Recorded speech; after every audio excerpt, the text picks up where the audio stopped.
Tony Dunn. Ain't nothing to it but to do it, brother. Let's roll. In a world where Carolina Panthers fans have an insatiable thirst for Panthers news and opinions, only one podcast roars ferociously. It's the C3 Panthers Podcast. The Carolina Panthers have the longest odds to win the 2024-2025 Super Bowl. Are you surprised?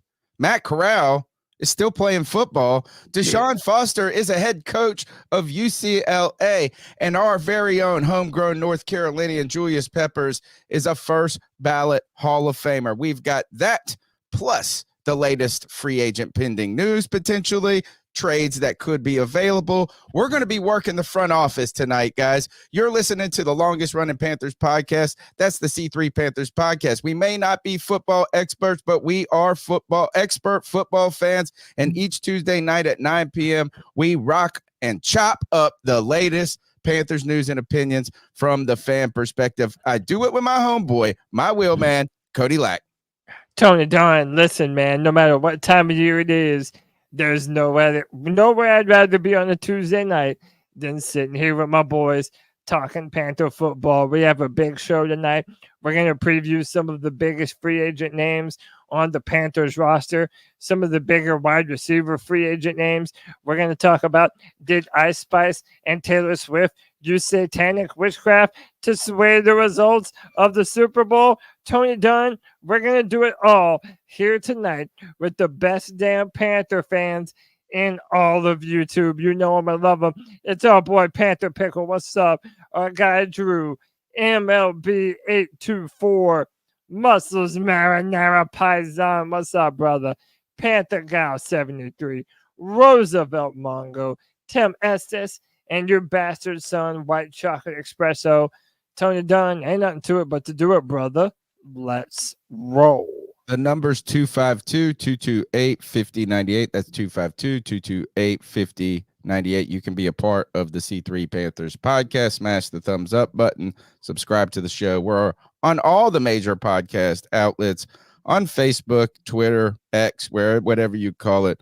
We'd love for you to share the podcast. It's the off season, CK, and things may be quiet on the social, I guess in the socials, in the social universe, but they're never going to be quiet on Tuesday night on YouTube on the C3 Panthers podcast. How you doing? The voice that makes them moist.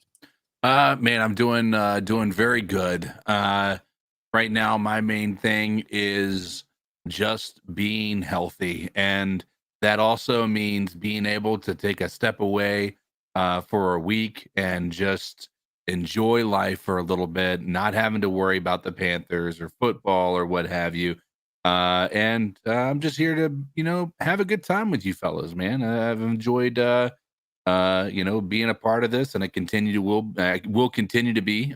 So nobody be worried about that. I'm not going to have an exodus like Greg at this point. So, sabbatical. Sabbatical. Just a 1 week little vacation. I was heading down to Myrtle Beach doing some golfing. So I'm glad to be back with you guys. Did you not even have to bring the family with you? No, it was time away, man. It was it was mental health, CK. Lucky dog. Yeah, dude. Man. Got to step away. Got to, and listen, if you're married, I make this a statement to everybody. Even if it's just 4 or 5 days, getting away, not to say you need to escape your family, but it makes you appreciate your family a lot more. So if you don't get an opportunity to do that, I know it causes stress on your significant other, but you'll come back with a deeper appreciation for your family. So, well, that's all we're going to give the listeners is for 3 or 4 days off from us, because we're here on Tuesday nights. We're here on Friday free for all. And whenever there's news breaking, we're here for that as well. And on top of that, we've got a lot of, this is the business. This is the time of season that's busy for bad teams, and the Carolina Panthers were bad. So free agency is going to mean a lot to the Carolina Panthers. The draft is going to mean a lot to the Carolina Panthers, and Panther fans are going to want to know all the information around that scenario or surrounding those topics, and we're going to have it for you. So you guys stick with us in the off season. We're locking arms. The C3 Army is live or is strong, guys, man. These guys are rocking and rolling in the spaces. Pickle, D's, JJ, Anthony, C3 Anthony. So, man, we're so glad to have you guys with us. Cody, tonight's show is the Panthers' biggest offseason priorities. You know, we'll be talking in a little while about Mike K's article on the Charlotte Observer. We encourage you to subscribe to those outlets like the Charlotte Observer as well as the Athletic in the offseason. These guys need to get paid. Hey, and look, cool thing about the Charlotte Observer is that if you subscribe during the season and then you call up and you say, I think I want to cancel, they'll take your subscription and knock it down to $3. That's what they did for me. And then, so like, that's what I'm going to do every season. So go out there, help these guys. Cody, the Panthers' biggest offseason priorities. The priorities are not winning the Super Bowl. It does not seem like it because the Carolina Panthers have the longest odds, but we just got to watch the Kansas City Chiefs win their third Super Bowl. Yeah. Patrick Mahomes and Andy Reid. It's the Chiefs world, and we just live in it. That is the truth. Scott Fowler reminded us one day ago, when yesterday, or I guess this would have been Sunday. I'm struck by three facts. Christian McCaffrey was once a Panthers running back. Steve Wilks was once a Panthers head coach, and Harrison Butker was once a Panthers kicker. Dude, Harrison Butker hurts my feelings every time I see him. That one makes me the maddest on the whole list. Is that weird? Yeah, no, dude. If people remember, and I know you do, Tony, because you were on the same page. It was he was very highly touted out of Georgia Tech. We got him in, and it was between Harrison Butker and Graham Gano. And we chose to go with the old foot. We went with Graham Gano. Harrison Butker goes to the Chiefs. And now, you know, he's probably just the best kicker in the league. Him and Justin Tucker, you know, no big deal. What is one man's trash is another man's treasure. It turns out the Panthers were the trash. The Kansas City Chiefs were the treasure. Harrison Butker, we may be sad that he left. He is happy that he is gone. Graham Gano did have a good season or two for the Panthers following that, but they were a little hesitant. They were nervous to go with the rookie kicker. Harrison Butker with a big leg has dealt with some injuries throughout his time. Like he's kind of been nicked up the last couple of years, but available when needed and automatic, it seems, when necessary. So Christian McCaffrey looked good in that Super Bowl game as well. I wonder, did he had, man, what did he have? Over 150 yards total in that game, touchdown, Super Bowl. What'd you think about it? Dude, I love the Super Bowl this year. At first, it started out as that defensive matchup that we were kind of all expecting. I mean, the Chiefs did not get to the game based off of their offense this year. That was a defensive-led football team. They were running the football effectively, which is something that they didn't do earlier in the year. And the fact that they have won 3 Super Bowls where they have been down by 10 points at some time during the game, dude, that's just a testament to how good that team is. And Tony, I said earlier in the year, you know, when you have guys like Patrick Mahomes and Andy Reid and Travis Kelce, these guys have been there before, man. They know how to win when the pressure is at the highest. You know, right now we're living in the middle of that Chiefs dynasty, man. And I don't know if you know, if they're going to be able to go for 3. Apparently, they're all coming back for 3 next year. But before I move on, I'll say that the 49ers, again, called a very terrible game, in my opinion. I felt like there were parts in that third half or in the second half where they should have leaned on McCaffrey and running the football far more than they did. But Shanahan, again, kind of felt comfortable putting the game in Brock Purdy's hands, who, credit to Brock, had a pretty good game as far as I'm concerned. I saw one person tweet out that Kyle Shanahan is committed to showing that Brock Purdy is not a game manager, just making him the centerpiece. But it wasn't. Look, is that both teams, you said this, is the Chiefs defense was what kept them in that game, right? Yeah. I mean, and every moment where the 49ers really felt like they could step on the throat of the Chiefs, is it Chris Jones? Yes. Is that he just wrecked havoc. It was just like when you need, he made the giant play. Their defense was good all season, but while they weren't an offensive team, and that is not the typical put up 40, get whatever they're going to do, they still got Patrick Mahomes, he's unshakable. He is, and really they won that game like they win every freaking big game. They just get the ball last and they go down and score. If it's a 10-point game and there are more than 3 minutes in that game, you're not ahead enough. No. How do you ever feel comfortable being down like that with Patrick Mahomes on the other side? It's just, it's unreal, man. I did think and I don't know if it was because of last week. Turnovers too. Lots of turnovers in that game. Yeah. It was. Is that a lot of people had butterfingers? A lot of fumbles and things like that. CMC fumbled. Yeah, and there was the Pacheco fumble. There's a couple of other ones throughout the game. What was it? Oh, I don't know if it was because of our discussion last week about how we were talking about Brock Purdy, and I don't know, somehow we became Brock Purdy defenders last week.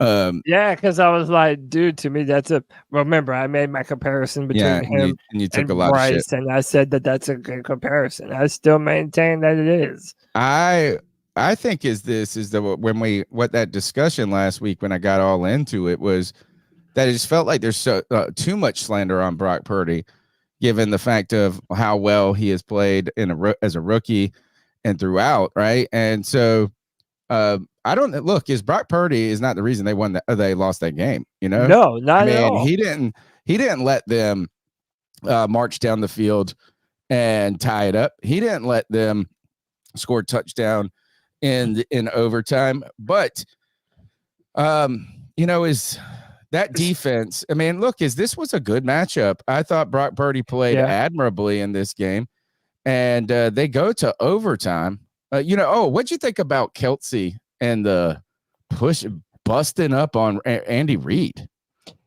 Dude, I kind of felt that it was honestly a little blown out of proportion. Like, dude, it's in the middle of the game. He's a baller. He wants the ball. I get it. And, and it's your coach. Yeah, you probably shouldn't do that. But whatever, man. Like, these two dudes, all of these dudes have won championships together. They've made millions of dollars together. I'm positive they have a rapport with one another. That goes a little bit beyond football at this point. So I don't know, man. To me, I didn't make that much of a big deal out of it. Did you see Jason Kelce just obliterated after the game, wearing like a Mexican wrestling mask, just stumbling everywhere? He was so drunk.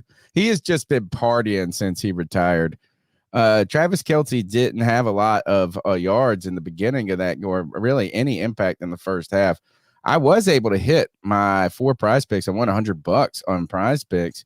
Use the promo code C3 whenever even throughout the off season. If they continue to see people sign up with the C3 code, despite us not advertising, and we'll drop some, and we'll drop that name a little bit or that code a little bit throughout the season, then we can bring them back as a sponsor next year. And it was a fun time this year hanging out doing that. Then the game goes to overtime, and I guess right away it seemed that the rules of overtime confused every single person in the world, which I was a little surprised by, because didn't we have big rule changes in overtime just 2 years? Like, all we talked about were the problems with the overtime rules, because Josh Allen didn't get. Yeah. So this goes back to when the Kansas City Chiefs, it's in the playoffs. They go to overtime. Was it Cincy or was it Buffalo? No, it was Buffalo, because the Buffalo Bills, they pushed it to overtime, and then they didn't get a chance to touch the ball. Patrick Mahomes got Scored the a ball. touchdown. They went right downfield. They scored a touchdown. So they end up changing the overtime rules. Well, one of the dumbest things to come out of this Super Bowl, and people are blaming this on Kyle Shanahan for the lack of preparedness, we'll say, that the San Francisco 49ers team, they weren't even aware of the overtime rules. They were still under the idea that you get one possession and if you score, you win. You juxtapose that with Andy Reid, who apparently they were going over different scenarios for overtime. They knew the overtime rules, how it was set up, and they had even prepared for it. So I don't know. I don't know why the overtime rules themselves are being blown out of proportion, but I think it's definitely fair at this point to blame Shanahan. I mean, if your team is not prepared for the way the game is being played under the current rules, that's your fault as the head coach. Well, the and other a part veteran too, head coach. the other part to add to that is the rule. For instance, the idea of marching down and only having one possession, kicking a field goal and actually winning the game. That's been a rule that's been gone for, I would say, almost 10 years, if not longer. Right, the sudden death aspect of it only applied to the touchdown rule, and so that's been that. Even with that excuse, that's what happened on Sunday. Isn't abnormal. Like, even if the new rules hadn't changed, they still would have lost with the same rules that we've had for the past decade. So there's that excuse is interesting to me, and I think it's more of an indictment on Kyle Shanahan as a coach at this point in time, that is that confusing. But and let's be real I about don't think he was confused about it. I think there were a couple of players that came out and thought that if they would have scored a touchdown, the game would have been over. Right. And they weren't aware that the other team is going to get a shot at it. The other thing is really, and what the real conversation throughout the week is, did the San Francisco 49ers make a mistake in overtime by taking the ball first? And no, I think they made a mistake by stopping running the ball when they got towards the end zone. They just decided to throw the ball like 3 times instead of trying to let CMC, who had just had massive runs in that same drive, actually push them closer and try to get a touchdown. I don't think that they should have gone for the field goal. The Kansas City Chiefs couldn't be stopped there against their defense for that last couple of drives. Right. I mean, it's like going for it on 4th and 9, but also the Tony Romo, Cody, pointed out that when you defer in overtime, what you get then is you kind of get a lay of the land of what you got to do. Yeah. Right. Better. And you also get to treat every set of downs as 4-down territory, because you're going to have to either get down there and kick a field goal to tie it. You're going to have to get down there, score a touchdown to tie it. And there's never the idea. Imagine if you get the ball first and they stop you, you punt, right? Like you don't ever have punting is never an option if the other team scores, right? So a lot of people have made a lot of problems or had concerns about Kyle Shanahan deferring this. Now, there is another side to this, and what I heard Jonathan Jones, former Charlotte Observer reporter, now with CBS, he said there's no consensus across the league. While everybody has condemned Kyle Shanahan over the analytics of this, Kyle Shanahan's idea was is that if they're able to tie it up, that you get the ball first when it goes to sudden death. But I thought our good friend Ricky Raines in the podcast of the Kitty Lit podcast, he brought this up. If the San Francisco 49ers go down there, score a touchdown on that first drive, and the Chiefs go down there and score a touchdown, they get the option to go for 2 if they wanted to. And so, like, that third possession likely could never come. I don't know if you'd have the guts to do that. But the 49ers didn't have the guts to go for it on 4th and 9, or 4th and 4, I think, on the 9 or something. It was down there towards the end. So look, it's just I told you guys I wasn't going to pick against damn Patrick Mahomes again. Shame on, fool me once, shame on me. A fool man can't get fooled again, as George Bush says. Yeah. Right. And look, I picked against, I said, man, Buffalo at home, Buffalo's hot towards the end of the season. It's going to be finally the year that they can get over the Chiefs mountain. Didn't happen. Then they go to Baltimore, best team in the league throughout the season. Yeah. Can't be. I said, I am not picking against them. Patrick Mahomes with the ball in his hand with an opportunity to win at the end of any game is money.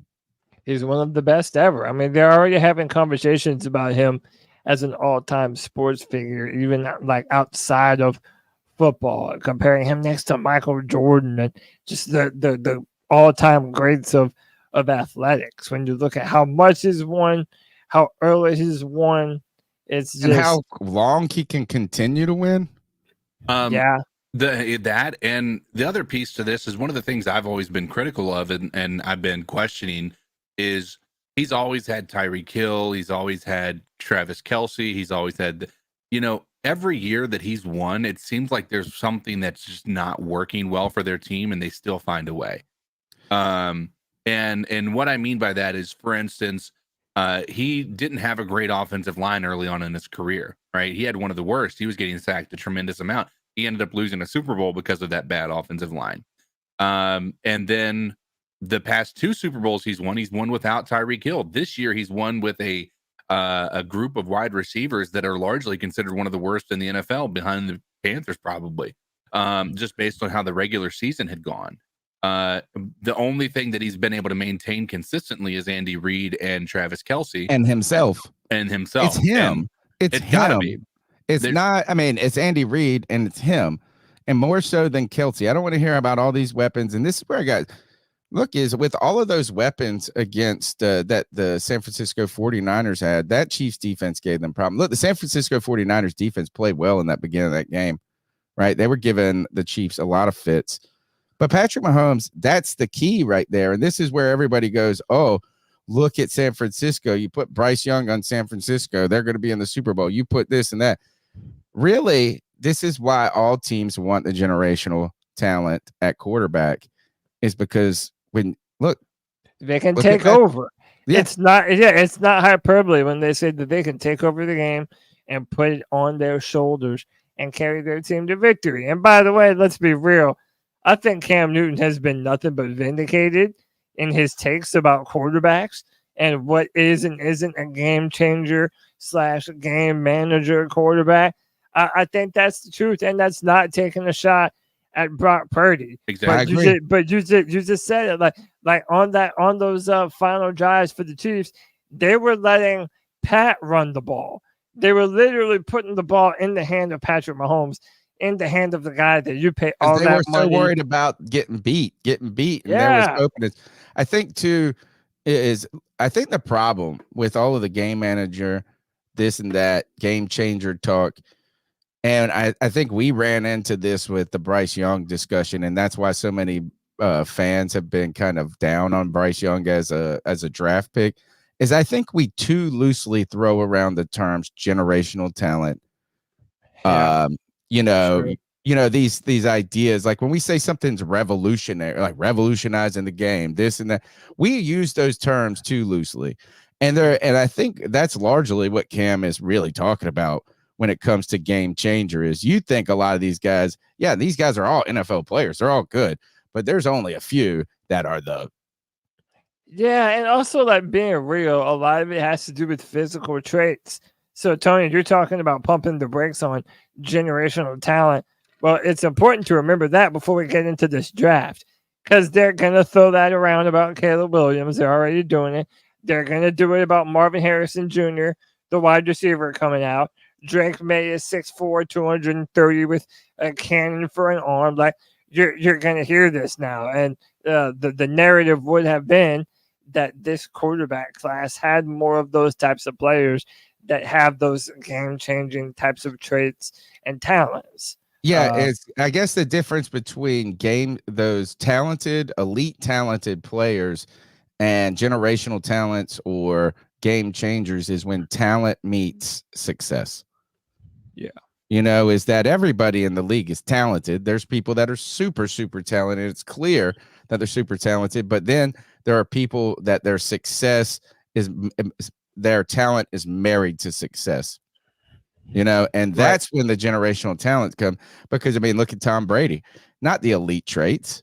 It's not like anything, but like here, he is a game changer. He is a generational talent because his greatness, his talent dovetailed with success. So we got some super chats. Anthony mentioned that he got one. Anthony, give him his kudos. Yes, here. sir. Anthony with the 199 says Mahomes is on the best start of a 6-year career.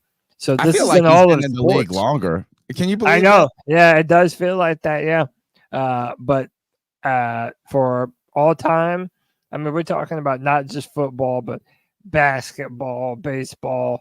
The dude's doing some incredible things, man. He's on a crazy pace. Yeah. And how about this, man? Our boys, the brand ambassador, These Ill Skills, member for 13 months, is the longest running Panthers podcast.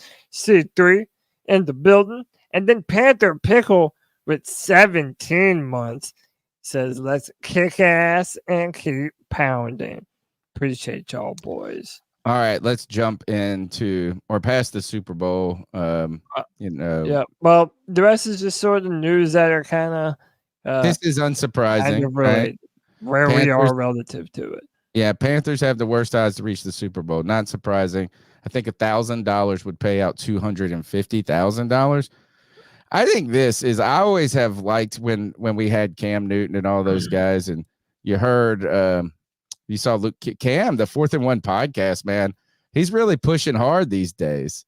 Yeah. Went to Super Bowl. Like, I think this was a good move for Cam to go on Radio Row and do all of that and now he's leveraging his football relationships to build his podcast brand, and it's working. I used to always put, like, anytime now they're about to legalize sports gambling in North Carolina, March 11th, so I won't have to either illegally bet this bet, or what I would always do is if somebody was going to Vegas, I would give them $10 and ask them to buy me a ticket, to win the Super Bowl. Imagine putting $1,000 on the Panthers. You got to have some loot to put it down.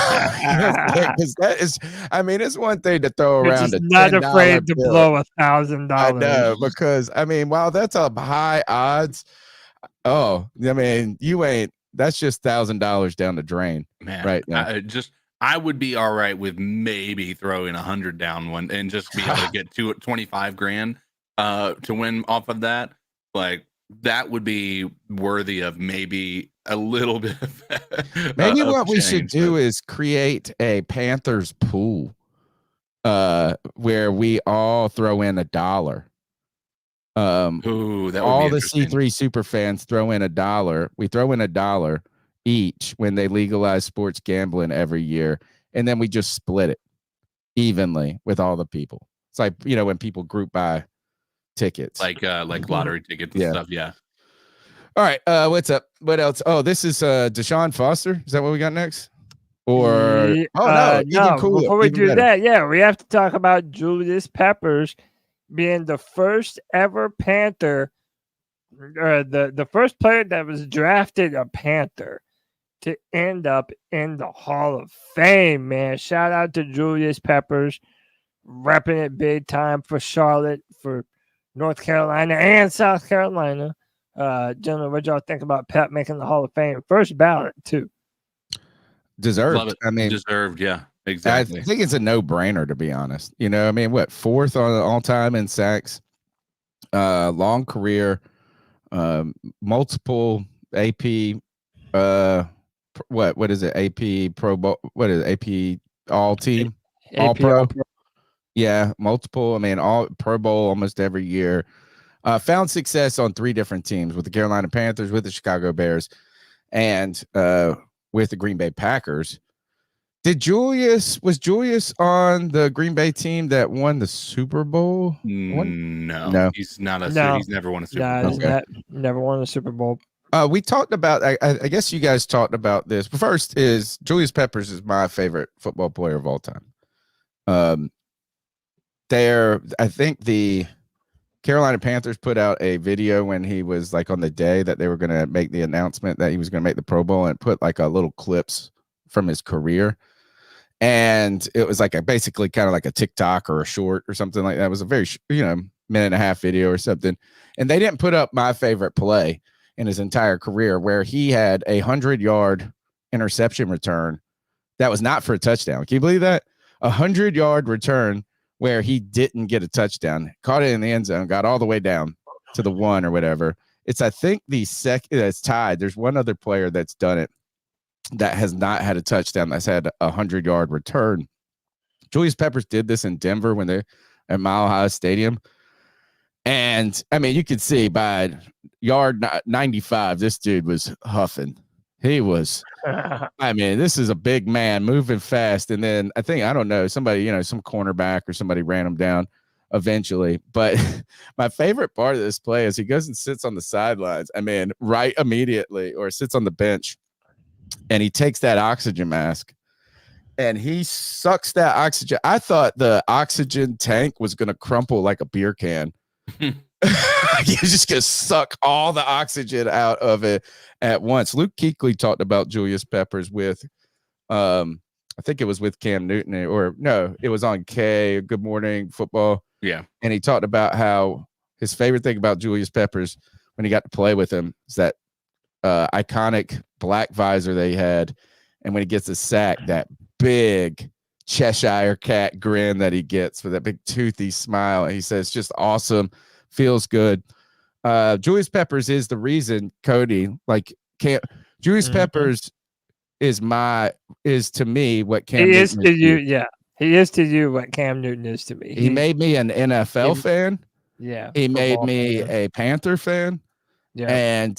And ultimately, look at this. Now we're doing this podcast down the road, or years down the road. He went to played high school in Bailey, North Carolina, which is about 30 minutes outside of my town. I know a guy that played against him. The guy that played against him, my boy Flap, holds the punt return record for that. I don't know, for the county or the state or something like this. And he played against Pep when Pep was a freshman. And he was like, dude, this man was a monster. Right? Like, I mean, you already knew from a freshman in high school, this guy was no joke. By the time he was playing ball, he had a man body. Yeah.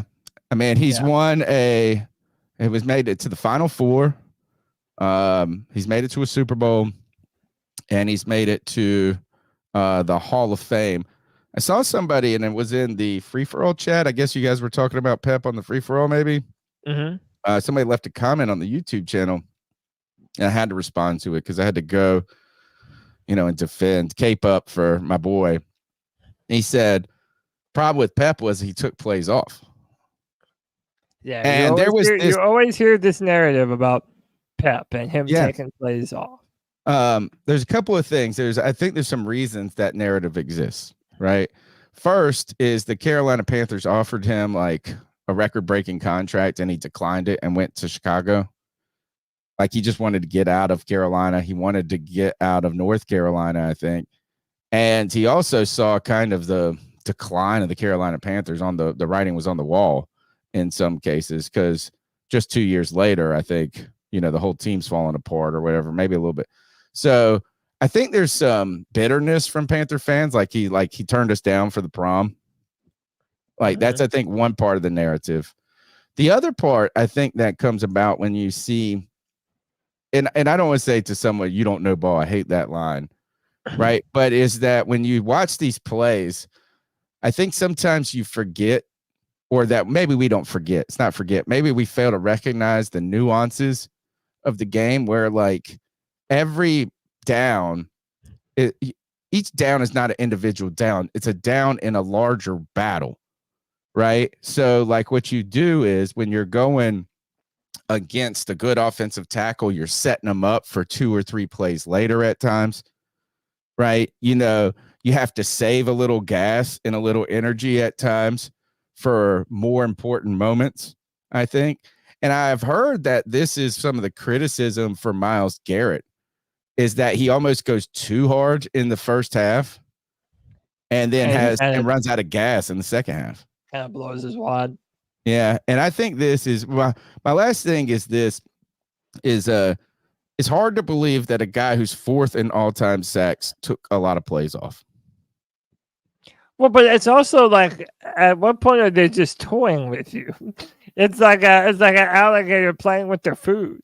You know what I mean? like, okay, I'm gonna give you a minute, to let you kind of think that you're hanging with me. Then I'm just gonna shit all over you. It's a chess match. It's like I'm doing this so I can set this up later in the game. I mean, maybe is that if I feel like it's like one of those things where you talk about if you pull out that old Cam Newton highlight from the Super Bowl and him not jumping on the football, and you're like, this guy didn't care enough. He didn't put his body on the line enough. And if you just watch, like, that's the antithesis of Cam Newton. He always put his body on the line. I mean, it's like he's the one quarterback that would chase down people and tackle them, after an interception. Tony, I know that you said before we started the show that as long as you don't argue, we should be done with this pretty quickly. Steve Smith should have been the first one from the Carolina Panthers to get into the Hall of Fame. I don't care. Yeah. Get back at me. Steve Smith should have been the one. If you're a Panthers fan, you've got to look at it from the perspective of Steve Smith stayed here until he was forced out. He was forced out. Steve Smith gave his blood, sweat, and tears, regardless of whether we are a good team or a bad team. He stayed here through quarterbacks, through every change you could possibly, through changes of coaches, everything you could ask for. If you're a Panthers fan, Steve Smith is the true Hall of Famer that should have been in first before Pep was. Pep deserves it, but Steve Smith should have been in there before him. Well, I think that is a argument for many people to say that he's the greatest Panther of all time, right? Is Steve Smith, right? Because Julius Pepper's greatness was not only in Carolina. A lot of his success came after Carolina. So I think that's a fair argument to say I think that Julius Peppers is had a better overall career than Steve Smith. And it's hard to compare them of different position groups, right? But I mean, I think like if you just put them in the rankings of those people and throughout, I mean, I think he is a no-brainer. Steve Smith was a bubble guy, but I think they both should have gone in. And my argument for this is Andre Johnson went in this year, and Andre Johnson and Steve Smith have almost identical stat lines when you look at them. And Steve Smith has one thing that none of those guys have, and that's a Triple Crown, right? So but the problem is they only let guys. The video that Steve put out recently of him running routes. Oh, I know. He could feel like we could have used him on the team. He could be the number one wide receiver on the Panthers right now, dude. He has elite get off even still. It's insane.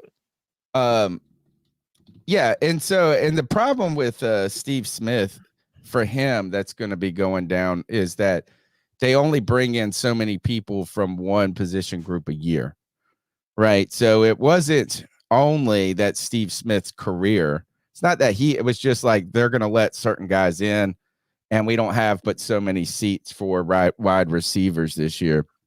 I wanted to bring this up, see if I can find the whole list. Dang. Speaking of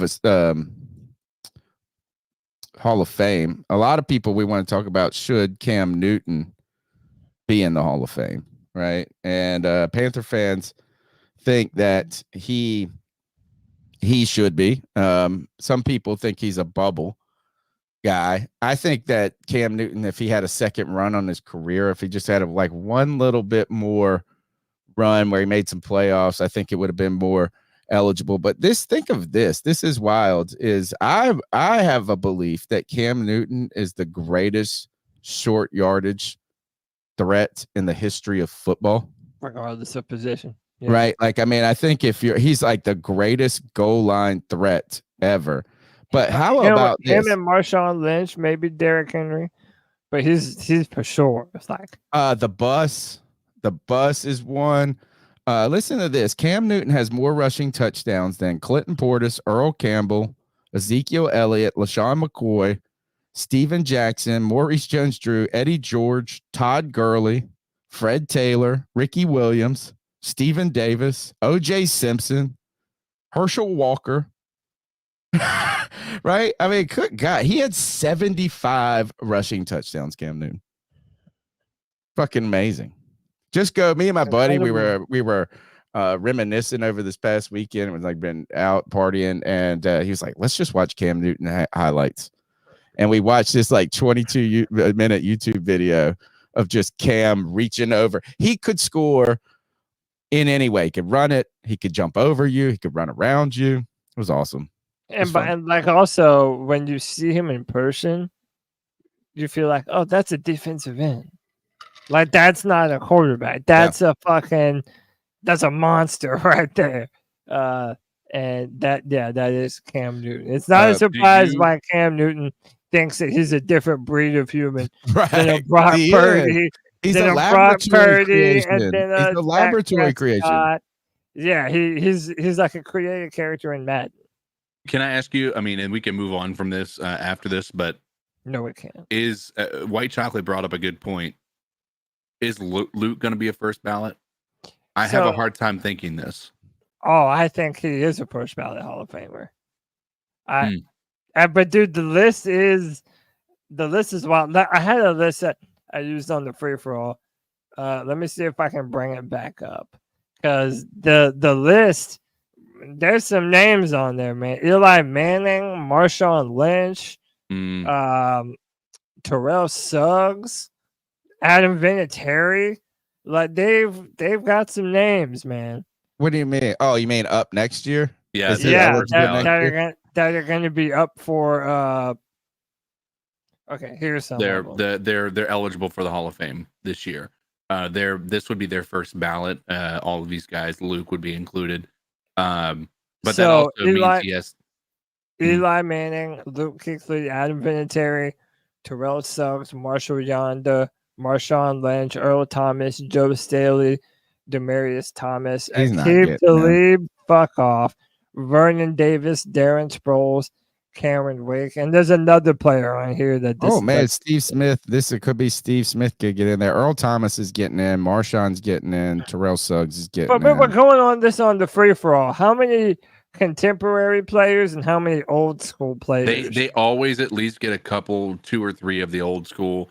They don't usually do like they're not going to have multiple first ballot Hall of Famers typically. You might see one, you might get lucky to see 2, but I don't think that we're seeing. I think this might be the year you got the most possible, and I just don't think Luke makes the cut. Is there any way that Steve Smith and Luke Kuechly make it into the Hall of Fame in the same year? I hate to say it, but it's just not. I don't think it's going to happen. Was Patrick Willis? He was one of the guys that got in this year, right? Yes. Yeah. But he wasn't a first ballot either. He'd been retired. He retired. Didn't he retire before Luke by like a few years? Yeah, I think he's been retired a little bit longer than Luke was. Yeah, I'm almost certain. I want to see here if he got in. Let's compare him to Luke real quick. No, there's no comparison. Like I think that Luke is a better. I mean that's an argument. I guess somebody. Well, just statistically is what I'm saying is. Look, I mean, I guess if anything, the only knock is they're just going to say, was the career long enough? That's what it is. I think even with, it's not what they did. And I think that he was an incredible player, Luke Kuechly. So I do think he deserves to get in. The question just is his career was it going to be long enough to put up the overall stats that people want to see? That's the argument you have to have. You have to discuss whether or not the Luke may be a better player than Willis was. Well, their stat.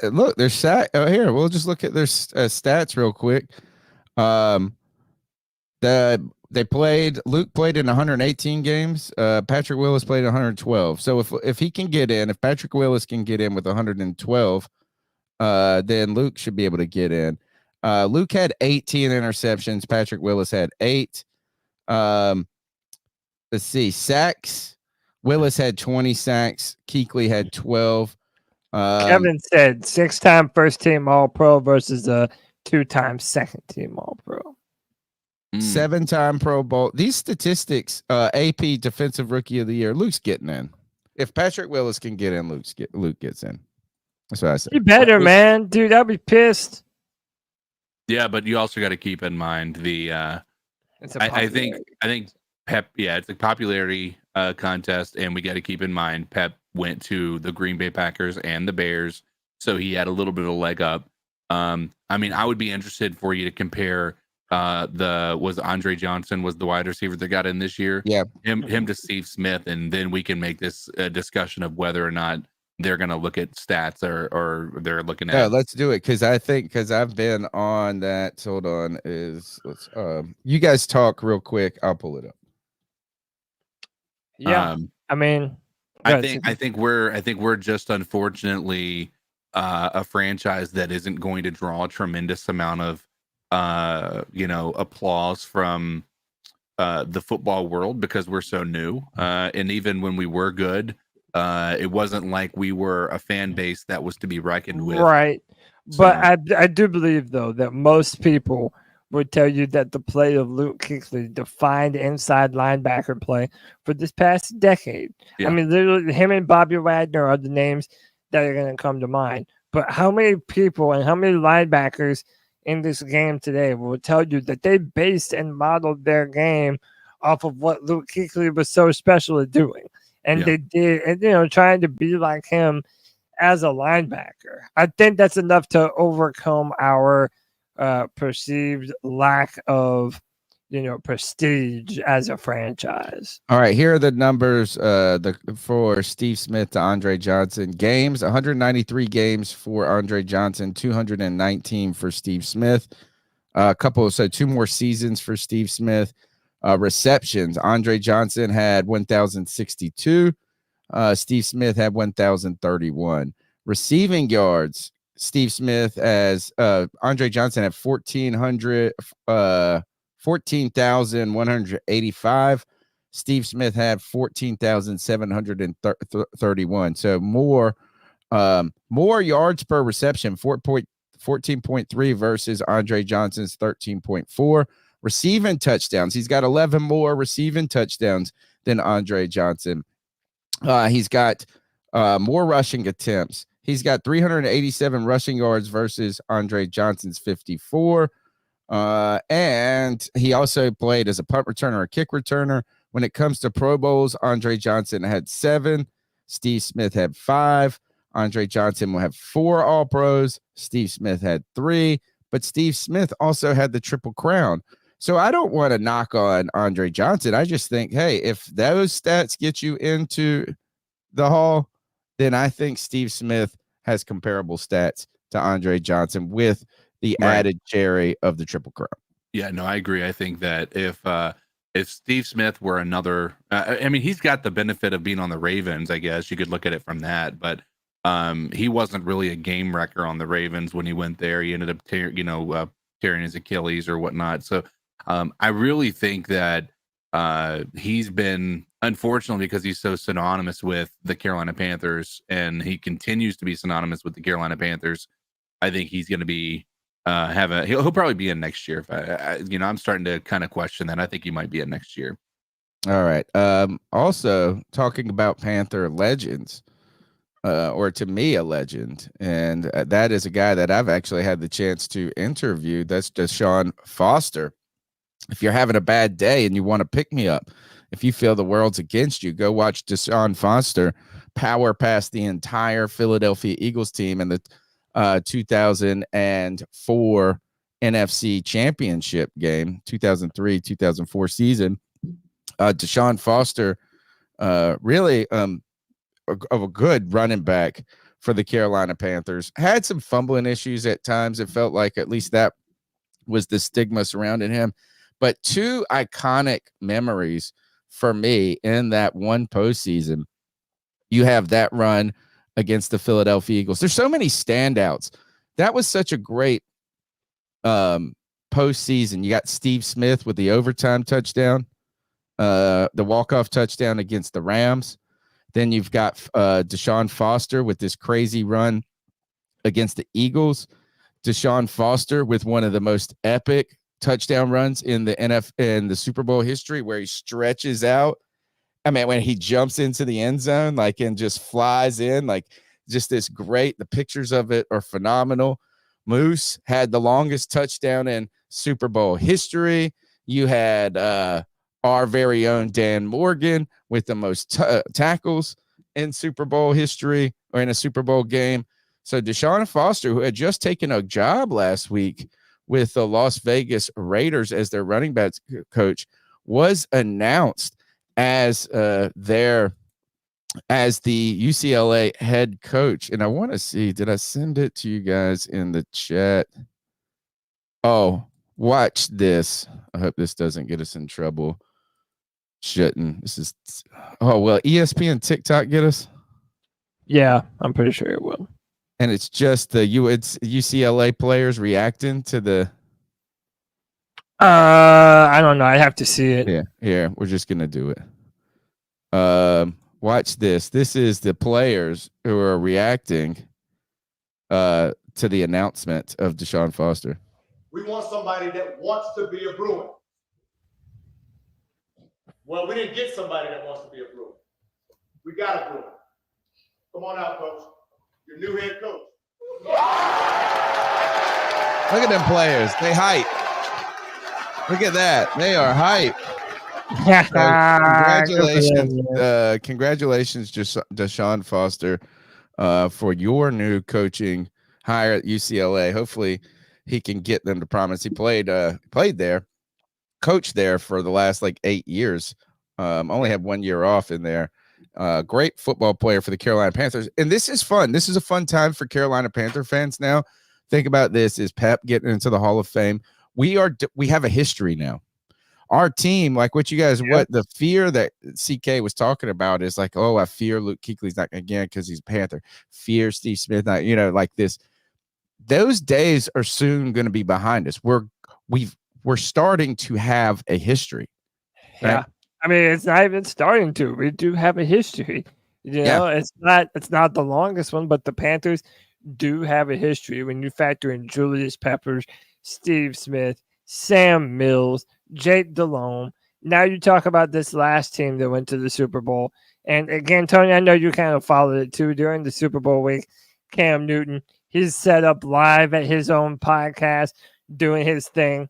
He had Luke Kuechly come by and hang out with him.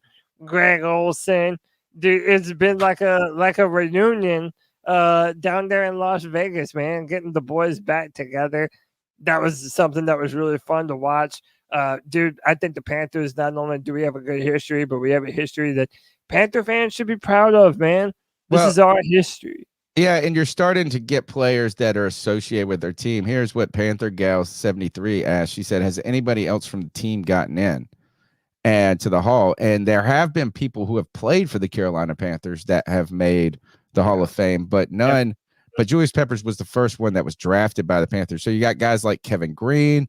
You got guys like Sam Mills. Peanut Tillman, did he make the Hall? No, he hasn't been retired. There's somebody else that Jared Allen, who played 1 year with us. That isn't, so you had these guys that had moments in Carolina. Right. But they weren't Panthers. And some people, and if Pep wouldn't have come back and played those last 2 years with Carolina, I don't know how much we would have been able to claim him as ours, other than the fact that we drafted him. Yeah. I mean, same. One of the other ones is Green. Reggie White. Did we say Green already? Yeah. Kevin Green, Reggie White. White, Sam Mills. And Pep. And Jared Allen. Allen. I don't think Tillman made it in yet, which is a surprise because he was a big name in the cornerback space for a long time in this league. He'll probably get in at some point, but he probably wasn't a splashy enough player. He didn't really go on to win any major things being in the NFL. But pretty cool. He's on. He's an FBI agent. Yeah, how wild is that? It is crazy.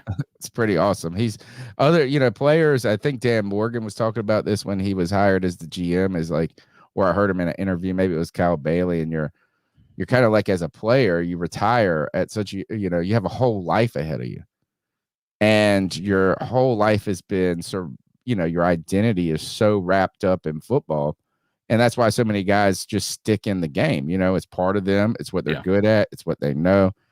So it's kind of neat to see Peanut Tillman. He's like, man, I'm going to go. Now he's going to probably be on like one of these FBI shows soon next. Yeah. Like, I'm sorry if you're. I don't think you're ever going to see Josh Norman make it into the Hall of Fame. Oh no, not even close. He's not even going to sniff it. All right. But one of the Hall of Famers in Cody's life is in the news. Yeah. So listen, we have big news. This is huge news because for those of you that don't know, I really don't care about football outside of the NFL and college, right? But boy, I do now, baby, because let me tell you what, Panther fans everywhere are now fans of the UFL's Birmingham Stallions because they have signed our boy Matt Corral to a contract, baby. Let's go Stallions. That's right. This is the start of Corral's journey back to the NFL.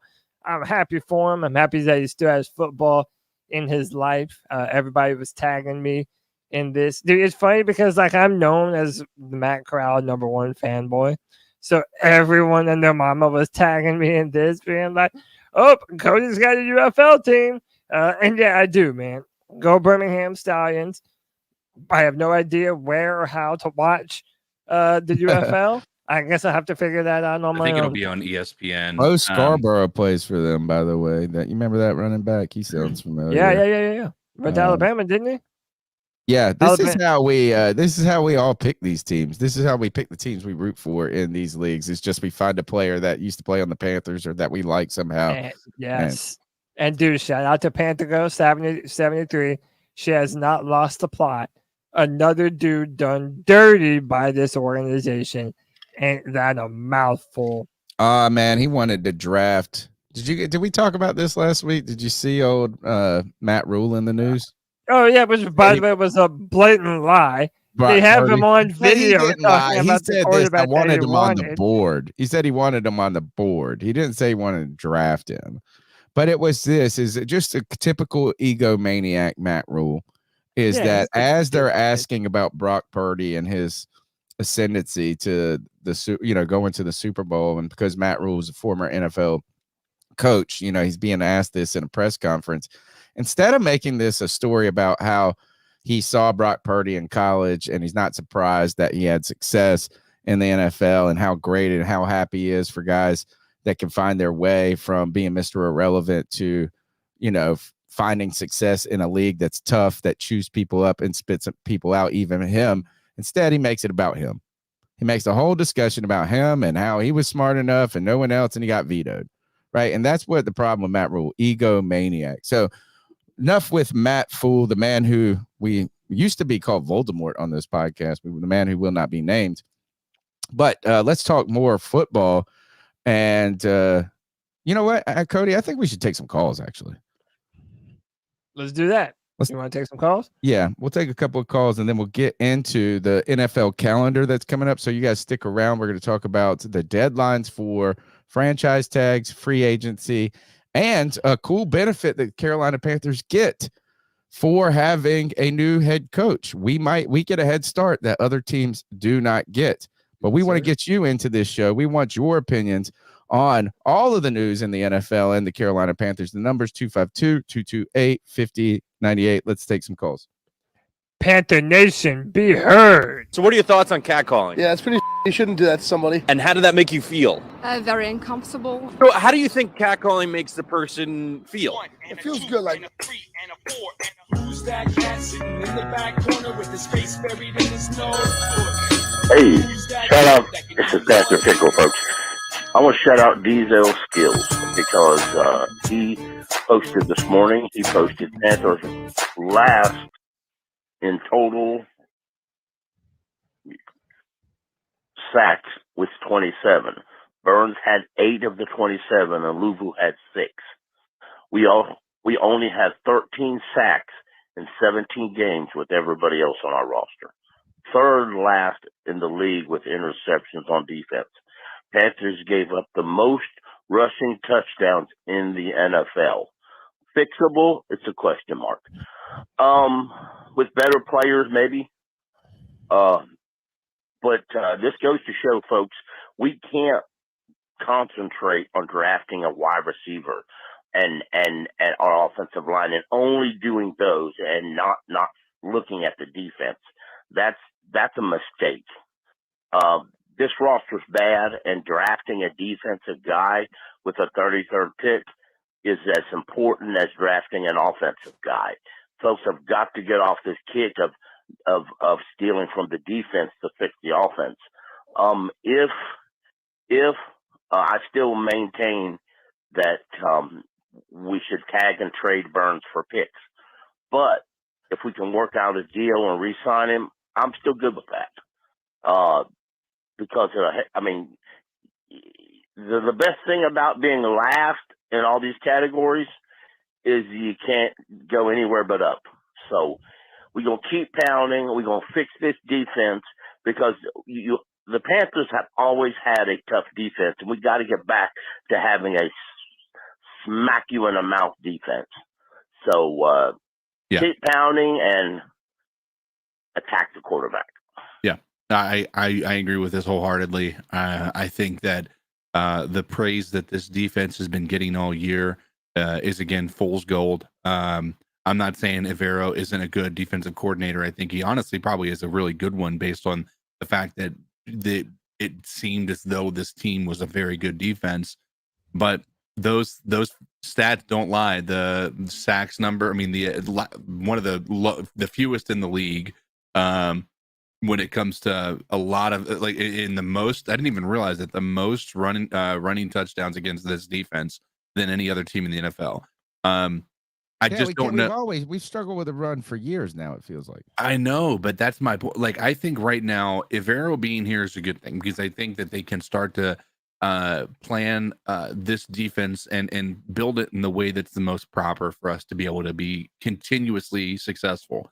But I think the idea of keeping some of these players that are liabilities, that are maybe leading to this defense having these gaping holes to allow for these rushing touchdowns, while having Derek Brown, one of the best defensive tackles in the league, the fact that that's a stat that we have as a defense tells you that we need players outside of Derek Brown on this line.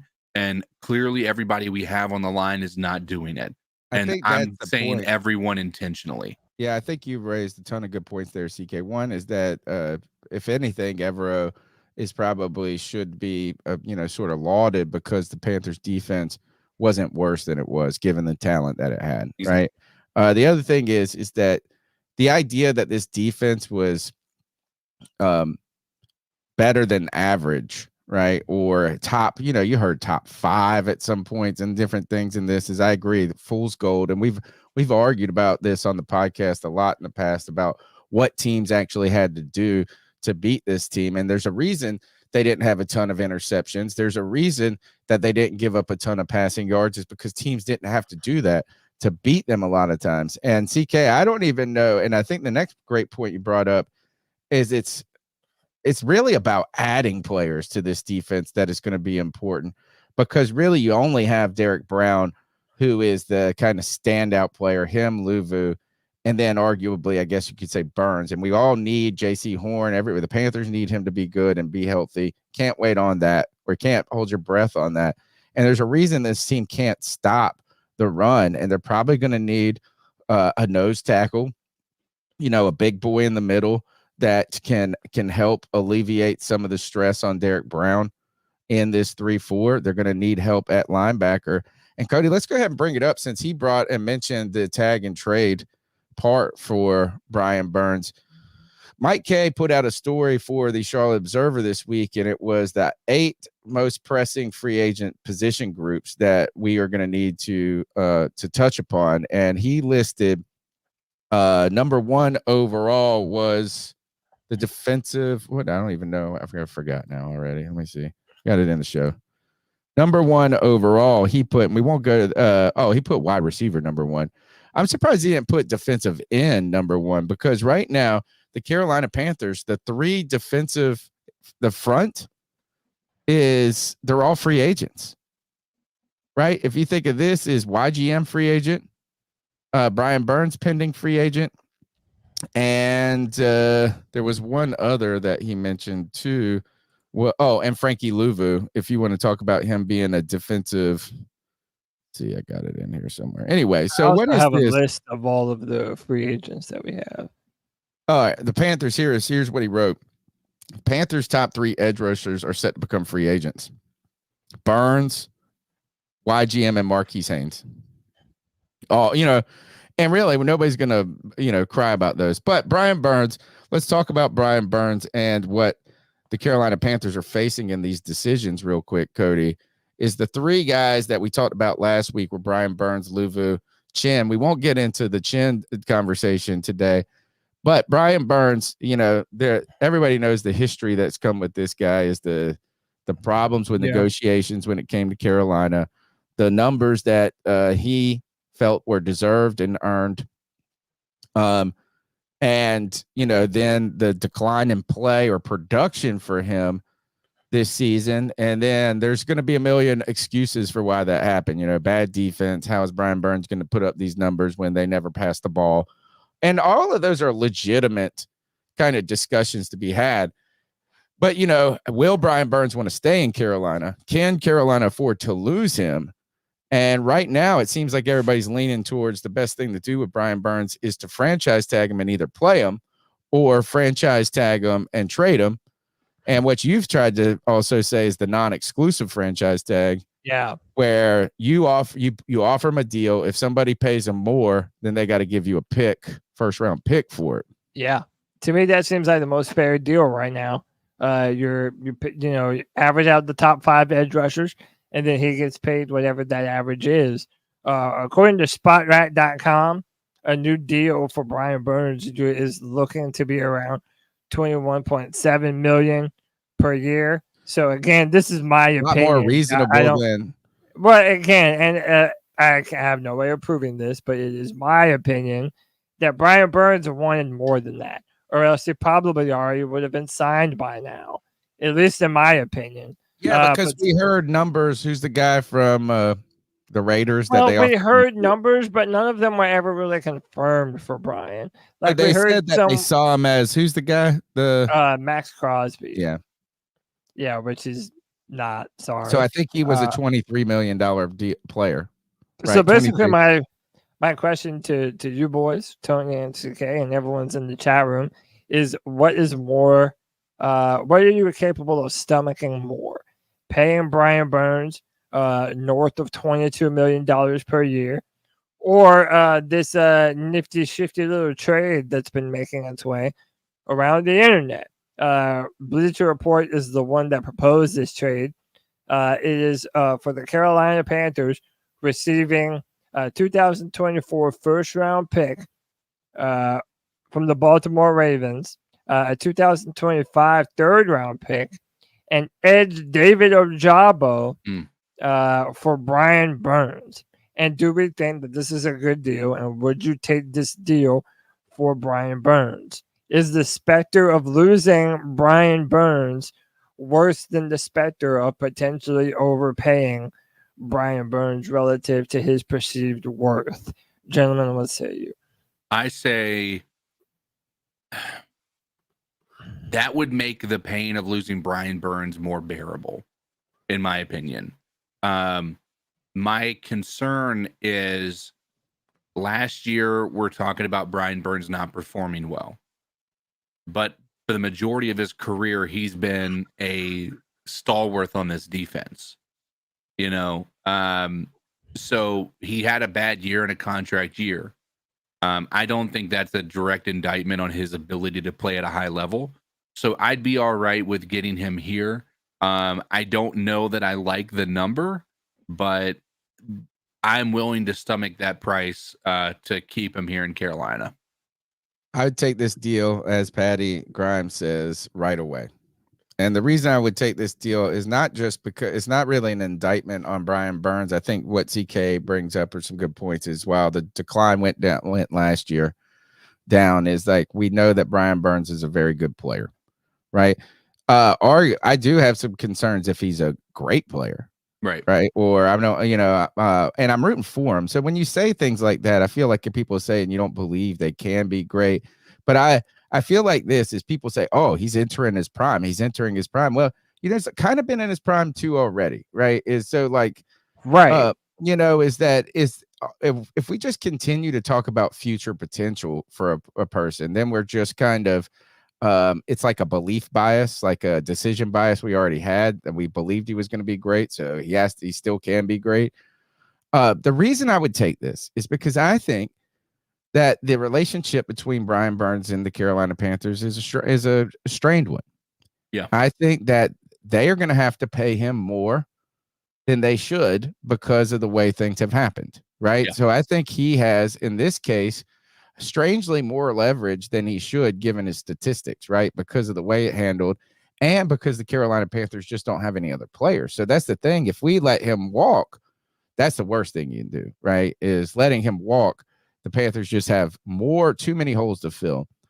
I think that paying him to stay in Carolina, you're going to pay him more than another team would pay him because of the circumstances of the team. I also don't think that this defense is ready for, like, if we continue to talk about him needing to break out, he's going to be this elite player. I think it's going to take time for this defense to be a type of defense where Brian Burns' skill sets all of a sudden flash as like, oh crap, he's on SportsCenter, he's on this and that, because we don't have a lot of pieces around him. He is our main piece. And then are we going to continue to just hear, oh, he doesn't have any help. So I think this is what if the Carolina Panthers were able to take this trade, I think they would not only save money that they could then continue to use to build for a longer term projection of the team. They would then have a first round pick. They would then add some picks to the stable to continue to get good. And then David Ojabo is a young player who he tours Achilles right before the combine or something. It was the combine, right? Yeah. And I think he was on the same team that who's the guy that went to Detroit, the defensive end there. Yes, Michigan. He went to the Michigan Wolf. He was a first round pick. He was perceived as a first round pick, and he got hurt. Who was the guy that went? He's like the best. Aiden Hutchinson. Yeah, Aiden Hutchinson. So he played on the other side of him, and I'm pretty sure.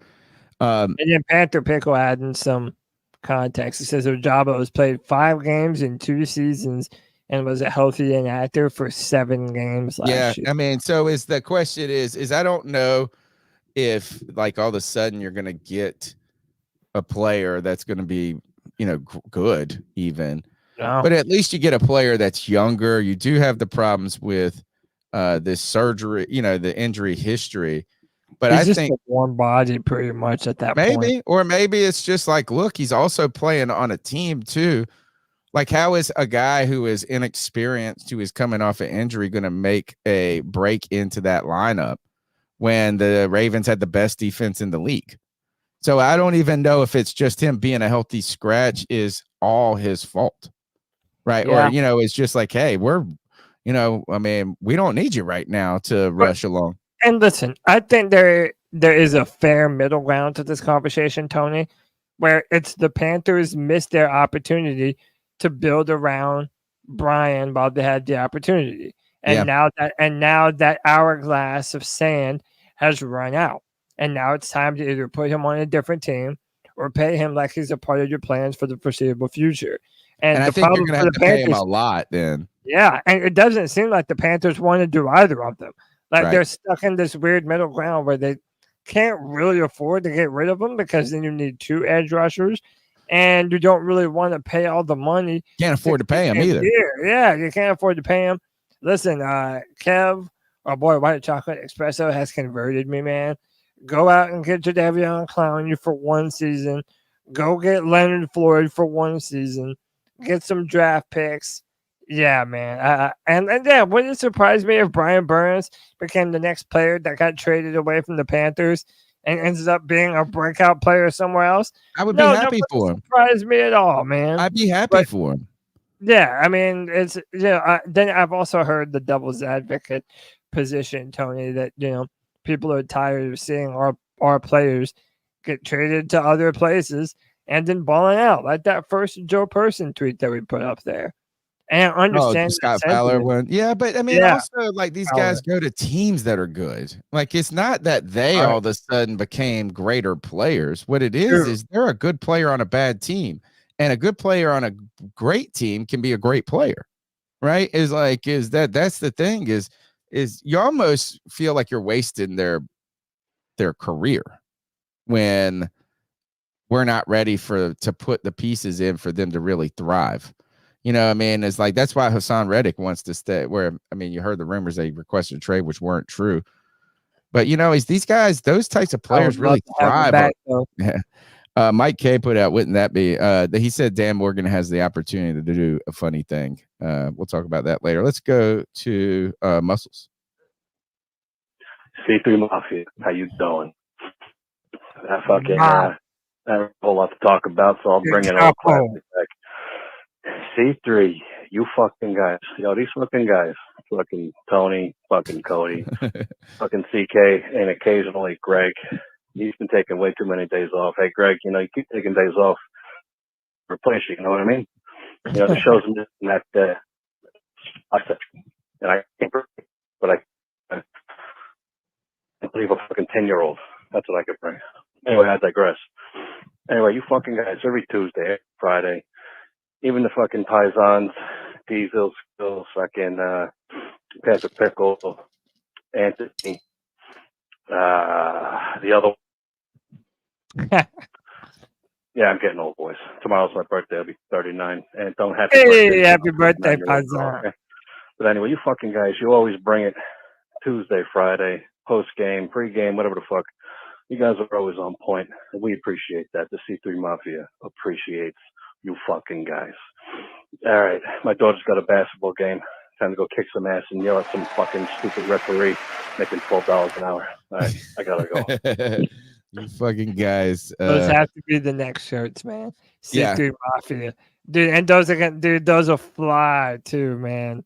C3 Mafia, that's the thing right there, brother. All right, let's take another call. Thanks, Muscles.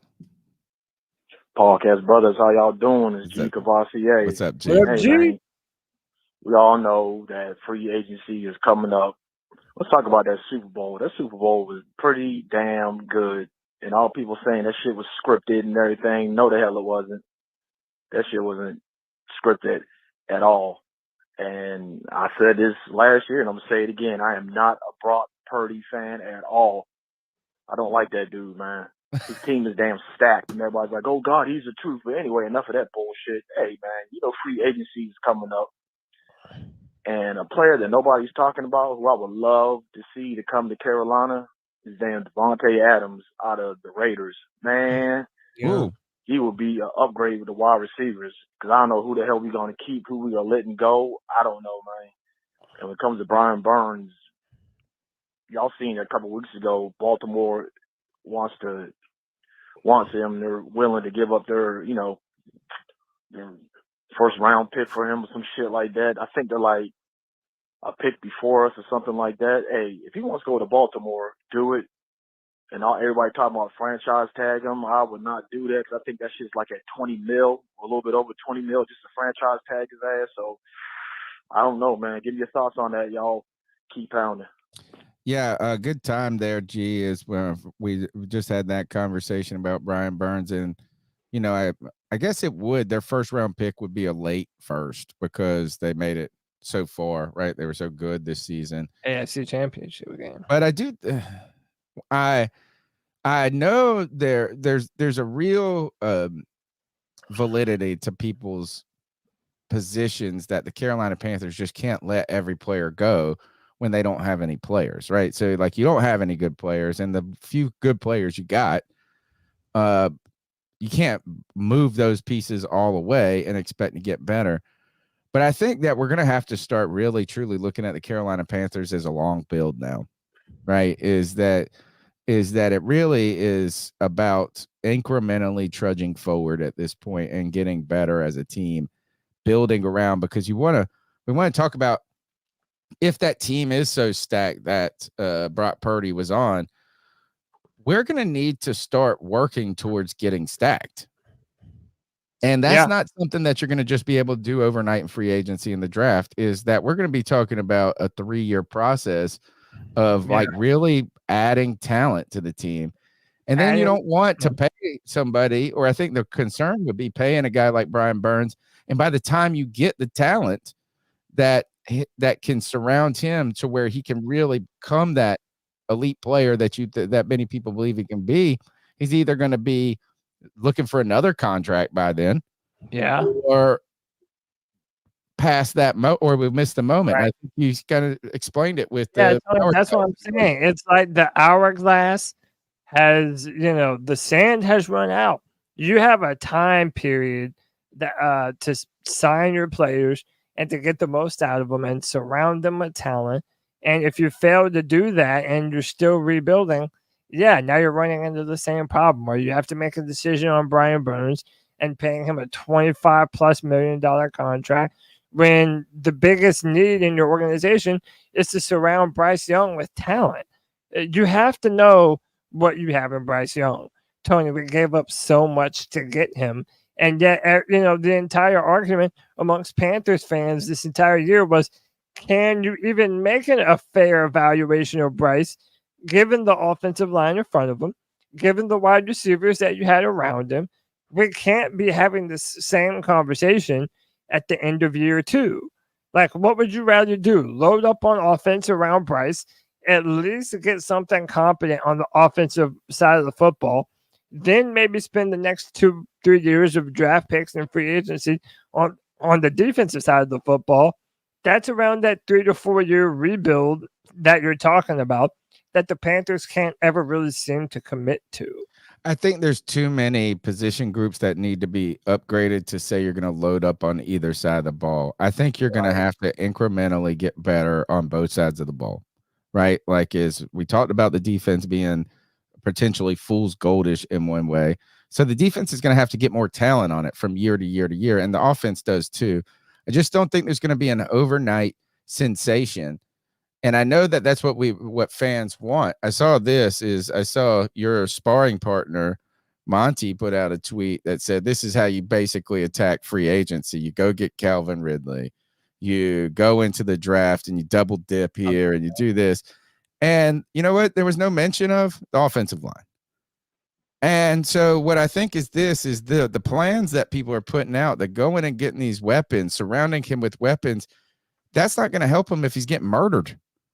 And so I think I think what you can do is, I think if you improve the offensive line and you get more talent on the team next year on offense, you have a better chance of fairly evaluating Bryce Young. And then you're going to do it one more time. You're going to have another offseason in year 3 where it's going to be the moment where you're like, hey, we've built the team the best we can to get around him, where we're going to have to make a decision. But I think that each side of the ball is going to need those types of forward hoe. And I don't think there's going to be an addition in free agency or a draft in a single draft that's going to just all of a sudden load up the offense or load, and so I just think it's slow and steady is going to sadly be the case. Unless Dan Morgan comes out and surprises us and just has one of those rare drafts that teams sometimes have, where they get like just 4 starters. Yeah, where they just hit on every draft pick and get a bunch of starters out of the equation, man. But listen, for those of you who don't know, we are a year-round podcast. We take no breaks. And it's because of you incredible C3 fans, people like Will Horsley, who will come into the chat, Tony, and just randomly drop 10 gifted memberships. The greatest gift you can do on the C3 Panthers podcast. Dude, incredible. Will Horsley, you are the man, brother. Thank you so much. That love is reciprocated, bro. We appreciate you. And hey, man, now that the season's over, now it's that time where, I have to jump back into these draft picks, man, and these players and better knowing potential draft picks. And Tony's wanting to do convince me to care. Yeah, convince me to care. So, hey, man, keep it tuned to C3, man. The draft content is getting ready to kick up. It's going to be fun, dude. Well, let's go to the brand ambassador. What is going on, C3? This is D's live right here again for another Tuesday night. We're locked and loaded right where we need to be, right here on the longest running Panthers podcast. That's the C3 Panthers Podcast. Don't waste any time. Get over right now to CarolinaCatChronicles.com. Get yourself that C3 mug. Give it as a gift if you like, if you know someone's birthday is coming up. If not, get yourself a Panther Pickle t-shirt. Shut the hell up is what the man has to say. Let all your friends and family know that's exactly what they can do. They can shut the hell up about these Carolina Panthers because we're going to get better next season for sure. Not only that, they got a G-Baby shirt. You make me sick. Let them know. I'm tired of watching this Panthers team lose, and it makes me sick. And you talking about it makes me sick as well. So visit CarolinaCatChronicles.com. We're ready and locked and loaded for another Tuesday night. Get excited. Let's rock and roll. We got the whole C3 fam here. We got the whole C3 community here. Let's enjoy our time together on the flagship show. Other than that, want to wish you guys a great Tuesday. Wanted to bring up a little point about Dave Canales. He mentioned he was going to build the offense around the roster. Well, boy, the Carolina Panthers fans have heard that lie before. We've heard that from Ben McAdoo. He said he was going to build the offense around the roster. He didn't until Steve Wilkes took charge. Then we started to build the offense around the roster. We heard that same lie. It came out from Thomas Brown and Frank Reich. They both said they were going to tailor the offense around the roster. They didn't. It was the worst offense we've seen in Carolina maybe ever. It was horrendous to watch. Is Dave Canales lying to the Panthers fans as we've been lied to before? Should we buy into the hype this year? I don't know. Let's stay tuned to C3 for the latest news and opinions from the fans' perspective. Keep pounding, C3. Nice. Hey, man, he's doing my job for me. You see why we called the man the brand ambassador? Bro, it's for a reason, man. Who else will get you hyped for C3 like these little skills? He is the man, dude. He brought up Dave Canales in the, I mean, look, sometimes we don't want to get upset with people for saying the right things, right? It was almost like we would get upset with Bryce Young because he was just too perfect of an interviewer or something like this. You know what I mean? Like, we got to give credit to people for doing, yes, is it coach speak? Is it these types of things? Certainly. And you're just going to there's just a degree of that, right? But he is right. Every coach has told us this. Every coach has acted like, oh, we got to build and tune our team to this. But what you have seen, and he's right about, is that a lot of times it's a lie. That these guys are trying to find people for their schemes, guys that they, instead of building to a scheme or a game plan to their players. I think the good news, Deez, is that Dave Canales has a track record of doing that, though. Right, is that he's not just had success with like a Peyton Manning. You're like, oh, he's Peyton Manning's quarterback coach. I don't care who Peyton Manning's quarterback coach was. He was his own quarterback coach. Who cares who the offensive coordinator was for Peyton Manning? He was the offensive coordinator on the field, right? So, but I think if you go back and you look at Russell Wilson, and maybe he's the least important on this list, but Russell Wilson's 2 best seasons, Dave Canales was a part of it. Geno Smith, his best season in all of football, comeback player of the year. And you saw him take a look. They just weren't as good this year, right? When Dave Canales was gone. Now he was just the passing game coordinator. So, I mean, you don't want to over credit him for the success of a Geno Smith, but you also can associate him with Baker Mayfield, right? And Baker Mayfield's arguably his best season. So I do think that we have seen Dave Canales' name associated with players who have seen turnarounds, who have had those types of, all of a sudden, that turnaround does seem because the team believes it plays to their strengths. Baker's strength is to kind of rip it downfield and play hero ball. And did you see him go out and win the skills competition? He's playing with confidence. You know what I mean? It's just he's just and everybody glows about Dave Canales. The last point I'll make about Dave Canales is we don't have to buy into any hype, D's, because there's really not a lot. And this is what's great about this hire to me. And what was the fear of bringing in a Ben Johnson? You bring in Ben Johnson, it's like, oh, all of a sudden we better get good quick. Like, I feel like I could be very happy with this Carolina Panthers team adding some good players through the draft that we see future success with them being a part of it. We see Bryce Young step forward and we get enthusiastic about him as leading the team as a quarterback. And I don't think all of a sudden, like last year, we're sitting here. I picked the fucking Panthers to win the division last year. I mean, should we be shamed for sniffing the hopium? Like when we see good things, should we never think that we could take that next step forward? Because if not, then what are we even hoping for this year, man? Well, maybe we could just hope for a reasonable success, right? Like, I mean, it's just a reasonable. What would that be? What would that reasonable success be? To me, it is adding players through the draft that we find that we can see being part of a team getting better in the future. I think it would be and us seeing Bryce Young step forward as a prospect to where you have less trepidation about him, or you have less of it. I think is just plowing forward. And I don't even know if that translates into a ton of wins. I mean, I think this team, like anything below 5 wins is disappointing, period, for any team, right? Like, I want us to trod forward.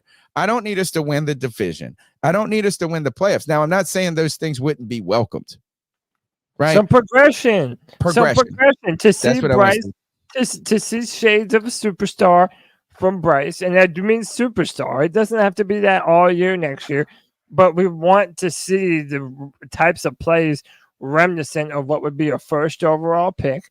And I think you make a great point. I would love for this draft coming up, the 2024 draft, even potentially without our first round pick, that we hit on a bunch of players. I want this draft that we can look back in the next 2 or 3 years, look back at the 2024 draft and say, man, that meant something. There are some cornerstone players in that draft, and even in this free agent period. I think or that to would where be free agency will matter in the future. You know what I'm saying? Is to where you're like, all of a sudden we can bring in free agents to add to these young players and fill in some gaps. But you know what? It starts right here with a superstar. Mike Hollinger, $20 super chat. Man, that's a hero right there. Yes, sir. Hero. He says this: we're in the NFC South. We can turn around faster than other divisions. We have some guys on the O-line with talent. If we acquire 3 starters on O-line and 2-star receivers, this might turn around faster than 3 years. I mean, it sounds like a lot on the surface. It does. And I don't even know if when I say turn around, his turnaround means being competitive to me. Yeah, sure. You know, and that's kind of what Tampa Bay was this year. They made the playoffs, but I don't think is that like I would want. If I'm a Tampa Bay fan, I'm worried that they're not going to keep moving forward after this year, right? Like I think there's a good likelihood they take a step back, honestly. Right? Because Baker, here's the thing: Baker is going to try to cash in. Like he can't afford not to cash in on this year. Like this is the year he goes for that long-term contract, anywhere at least to the best of his ability. And even if he does take a 1-year deal, it's going to be a big dollar contract wherever he lands, like 30 million 1 year, 30 million or something. And if Mike Evans gets the contract that he's looking for, he's not going to be playing for Tampa Bay with Baker getting that same contract either. They could try to do some cap magic, but paying 2 guys, $70 million over, is going to be a difficult thing for the Tampa Bay Bucks. So we'll see. Which is good for the Panthers progressing in the division. But I also, while we can progress quickly in our division, you still have to play teams in the playoffs that are outside of your division and much better. Yeah. Right. So like you could see a team, look at how quickly, as the Texans are a great example, the Texans, we actually kind of want to do what the Texans, this is what we want a season next year, like the Texans had, but it doesn't even have to require the playoff success. You believe in your quarterback by the end of the year. You believe you got your guy, right? That's what we need. If you want to know what success is for me as a Carolina Panthers fan next year, it's me believing that Bryce Young is the future, right? Not having added doubts, not having to over justify and over argue and try to find every single one play, right? And I do think he played well enough. I think there's a way that this could happen. I want to see that maybe Dave Canales could be an answer for us as a head coach. And I want to see us get better through the draft. Those are the things. And I don't know if that's in wins that really is the way that you convince me of that. But I want a competitive team that fights, that gets more talented from this year to next year, then gets more talented from next year to the year following. Yeah. Some real progression, man. We've been down bad so long. We don't want to be back here talking about, do we have to, No. is Dave Canales, do we just need to, are we going to have to give him another year to see how it comes? We don't want to give it, see like, oh, we need another year to see if we want to believe in these guys. We want to believe in them. Oh, yeah. And Tony, we didn't even talk about this. The NFL honors thing. Did we talk about that? So No. Keegan Michael Key, he was the host of NFL honors, where they named the MVP and they named all the awards. And during his opening monologue, he said Taylor Swift is in Tokyo, Japan right now. The only people further away from the Super Bowl are the Carolina Panthers. No. Zing. And dude, Coach Canales responded to it on Twitter with like the little eyeballs and the little written note emoji. Like, yeah, we're taking notes. So I like that, man. Let Canales get all the bulletin board material, get some fuel for the fire, and get everyone good and pissed off when it's time to come in for football for the 2024 season. What's no this one, no one again? expects shit of us. Who the Keegan Michael Key. Keegan Michael Key, the guy from Key and Peele. Oh. Yeah, it was his God. one. Oh my God, LOL. Lots of Oh my lettuce. You're God. so funny. Oh my God. So funny. Dude, so He is funny, but actually. I mean, look, Tony, we already talked about it. We're we have the worst odds, Yeah, and of we making the should. Super Bowl. Yeah, and dude, it's not hard to do better than a 2-win season. So we should be excited that we have the potential to be better than we were. But I like the potential for us to come out pissed off, and Dave Canales can come into his boys and say, "Everyone thinks y'all ain't shit." Are you going to confirm or deny what they're saying about you? You ain't your shit. destiny's in That your ain't hands.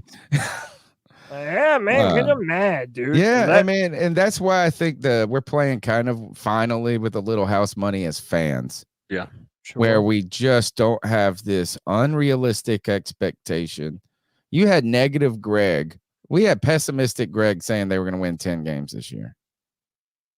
I was the most pessimistic about the team, and I said anywhere from 7-9 to 9-8 or whatever it was. And that. So to me, I do believe any team that wins less than 5 games is a bad team. So I mean, if you want a number for me to feel better, if it's a win total, I would love to get to 5 or more. Right. To me, that would feel like a victory in itself at this point. Sure.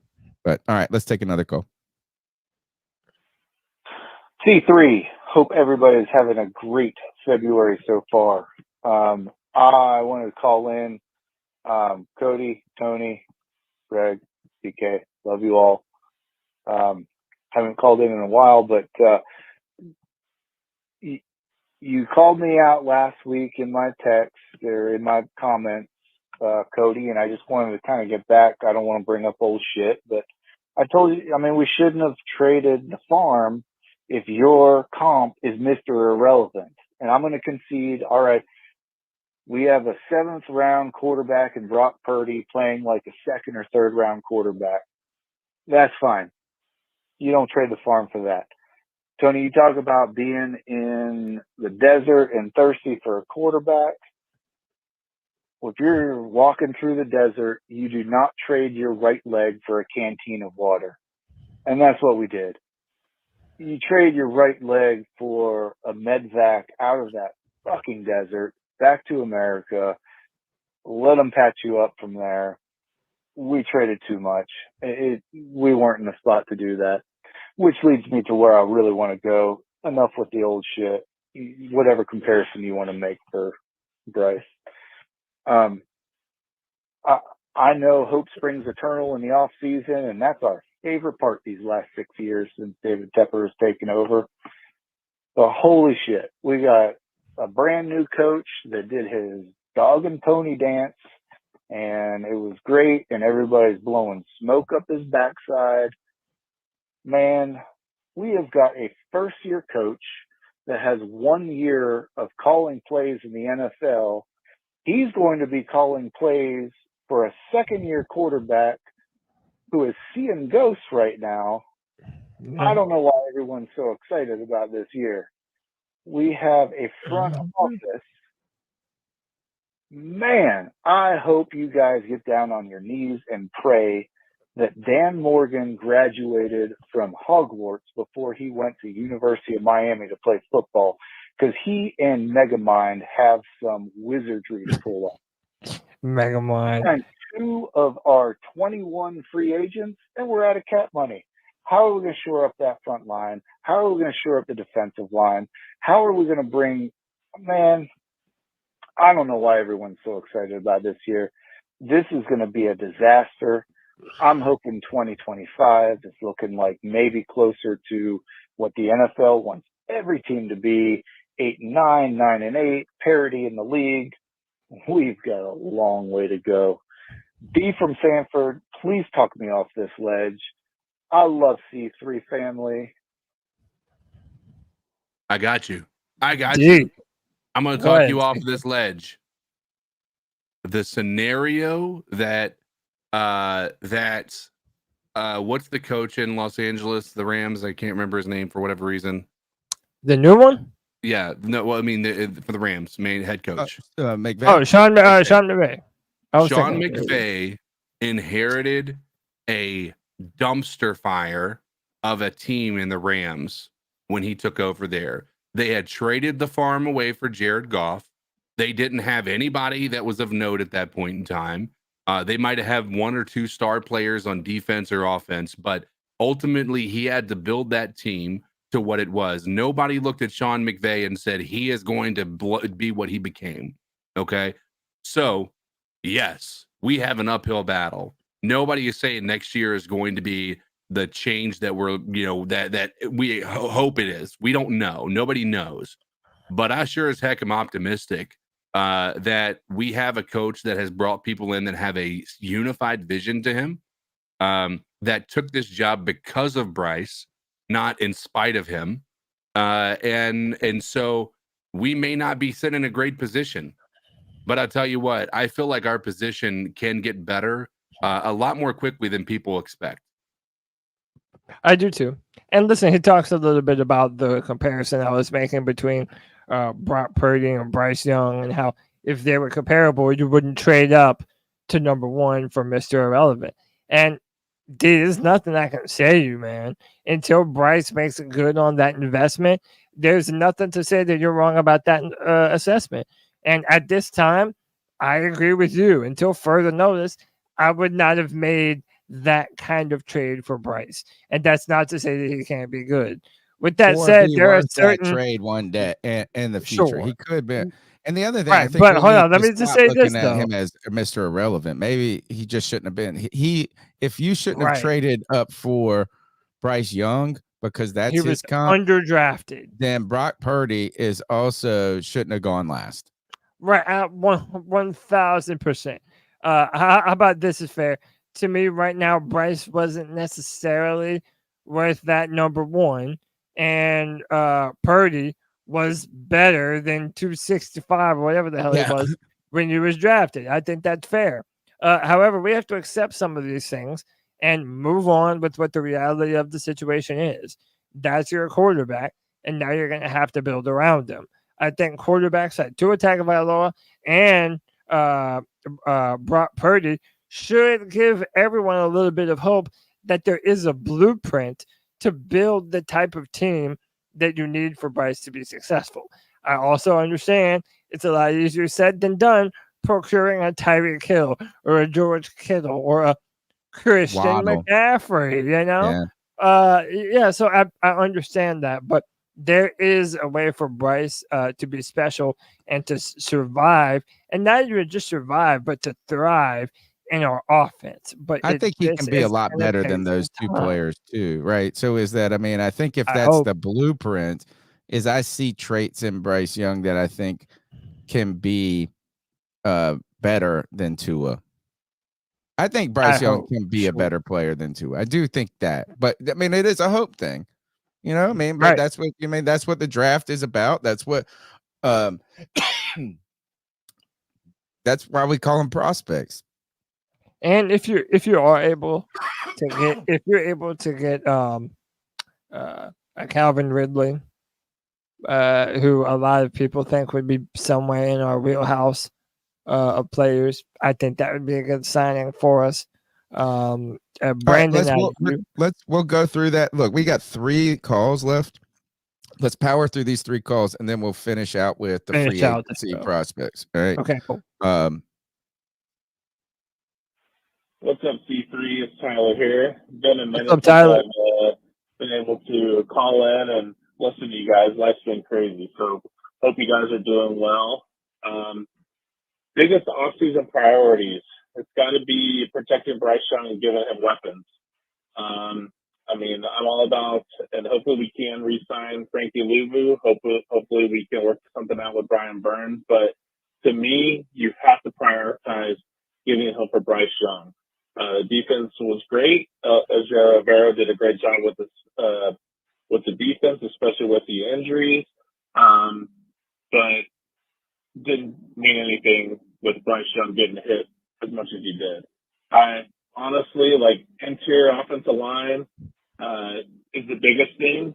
And I'm still unsure about Icky.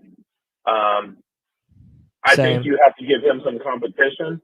I wouldn't be mad, honestly, if they found someone in the draft, like if a top left tackle dropped down to us and we put Icky a left guard, or if we found someone free agency that we could put Icky a left guard. But we have to figure out, number one priority is figuring out offensive line. And then, to me, close second is wide receivers.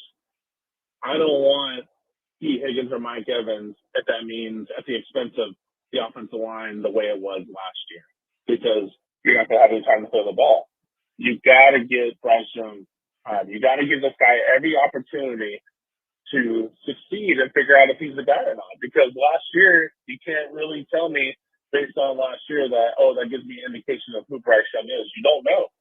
So we have to be able to protect him and give him weapons. Right. But it's going to be interesting to see what Dan Morgan does, and with a new face of GM and a new top guy, how does that Brian Burns thing work out? You know, are we able to give some good deals and things that make sense for both sides? So we'll see.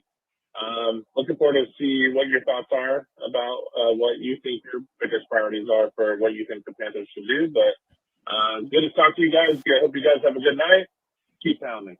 Stick around. We're definitely about to get into those priorities, because I think I kind of disagree with some of the order that maybe Mike K put it in. So we're going to get into those free agencies. He's ranked the top 8 position groups they need to address, right? Like in order.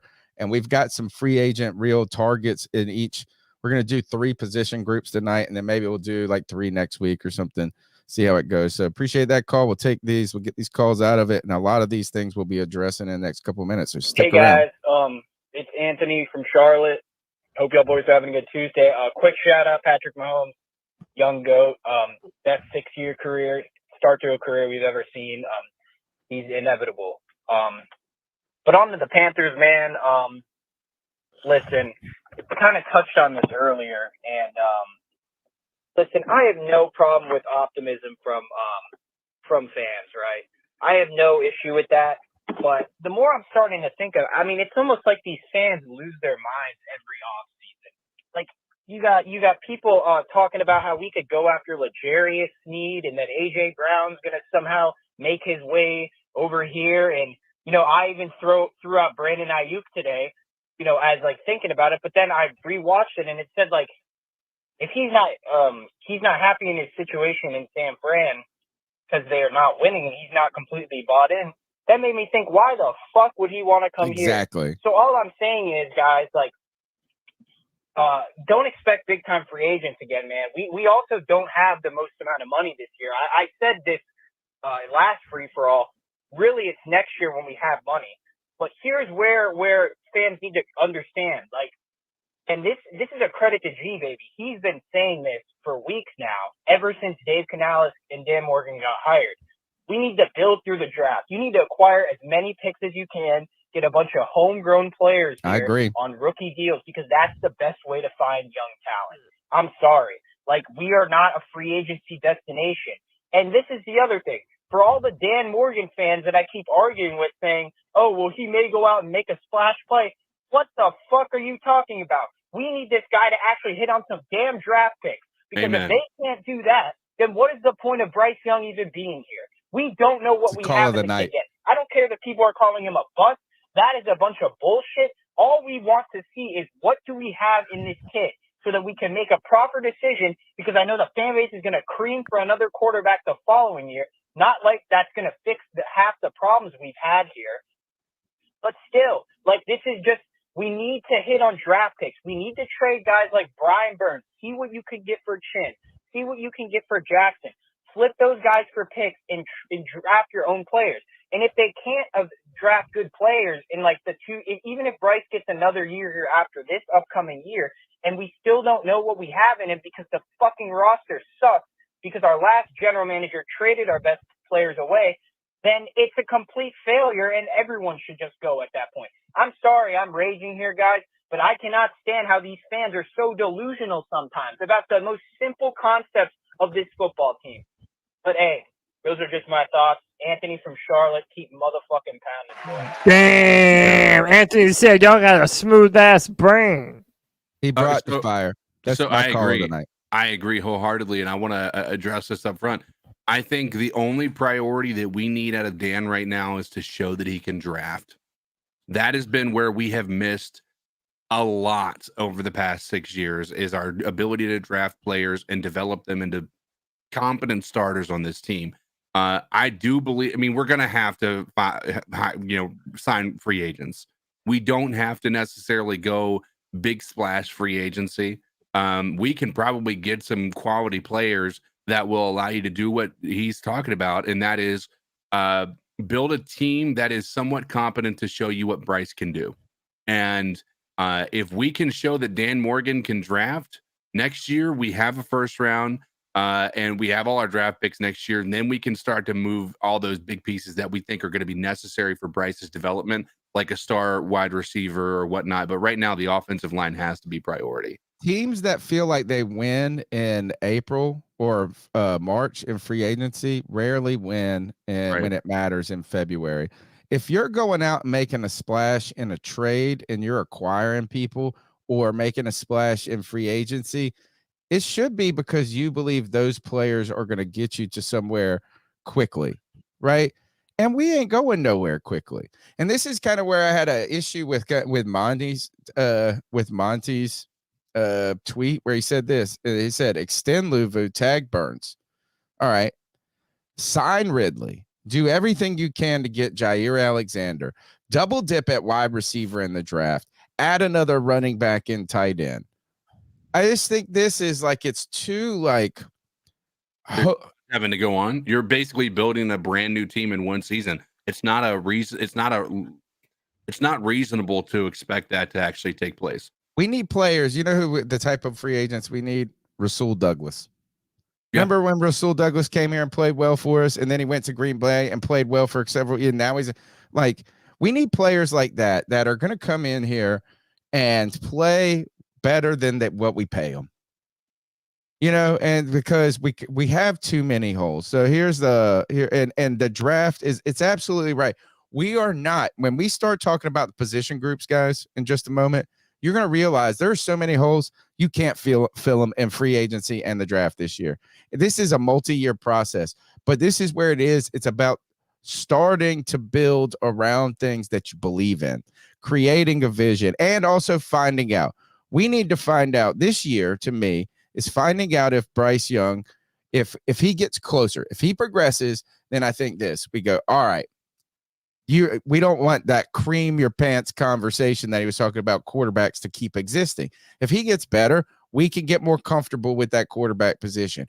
And I would like to see Dave Canales have field a team that looks competent, because if we can just say this, is that those two things right there aren't the questions going into 2025, then we can build incrementally, here. And this is only just a few seconds.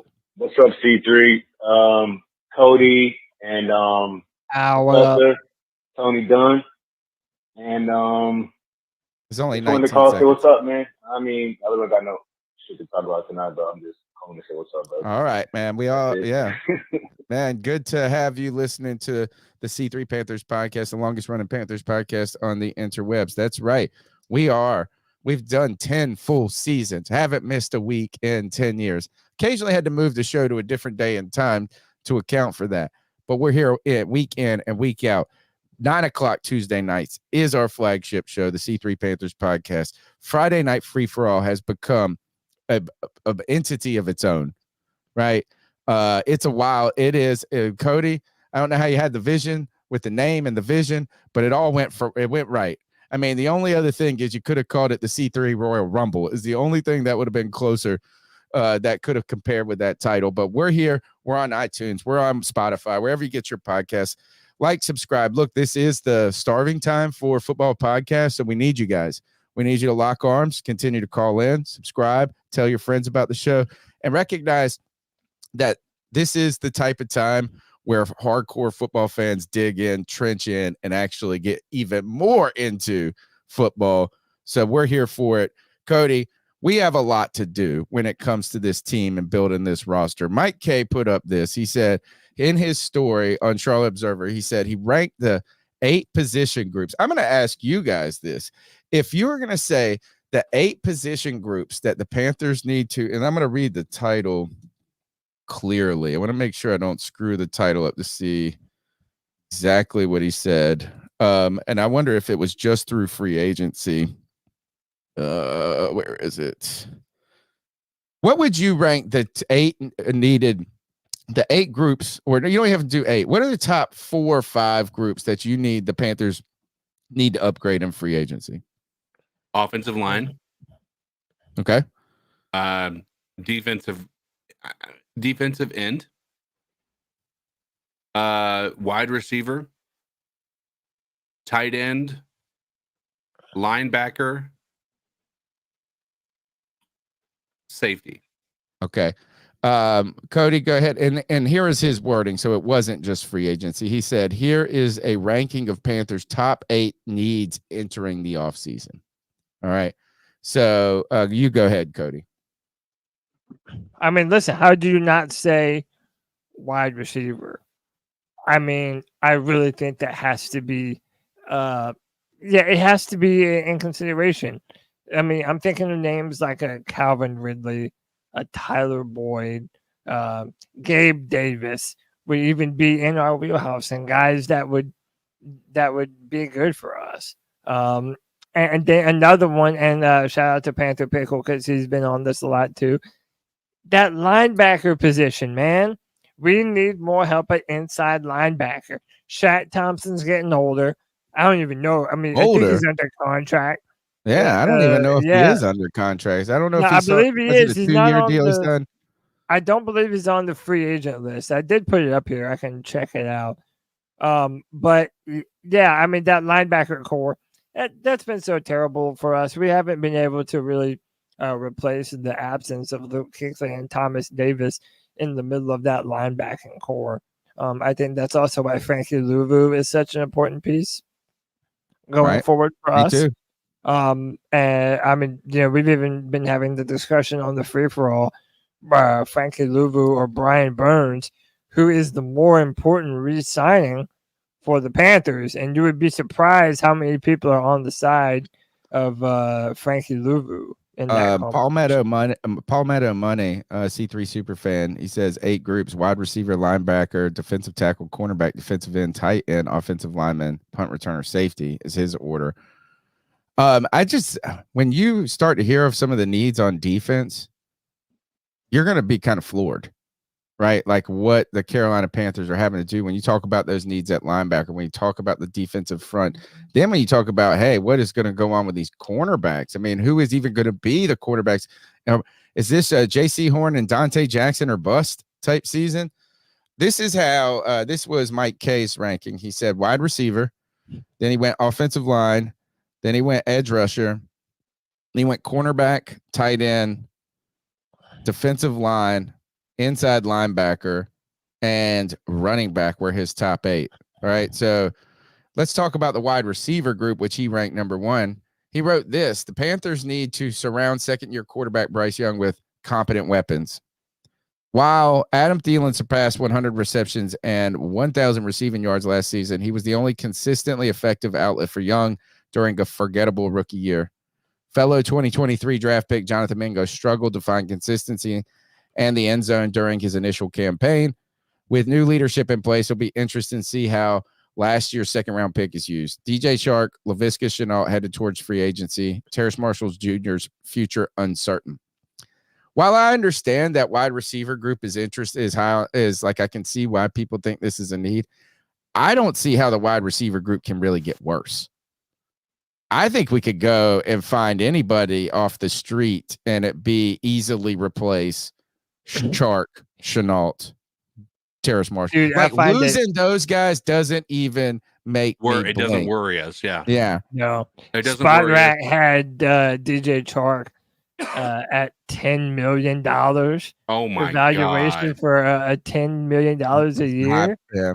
Like, I don't know how. That But so question their evaluation, in my opinion. Oh, for sure. So listen, we wanted to go through some of these guys, some of these receivers that could potentially be available for the Carolina Panthers. And the one that you hear often the most, due to where Coach Canales and now our offensive coordinator, Coach Brad Idzik, they both come from Tampa. So why not Mike Evans? Another I'll tell you why. All right. I mean, I'll tell you why. Is one is he's going to command. He was already bitching about his money in Tampa. He's got 10 1,000-yard seasons in a row that he's not necessarily. I mean, look, if he gets to 12, I think Jerry Rice has 12.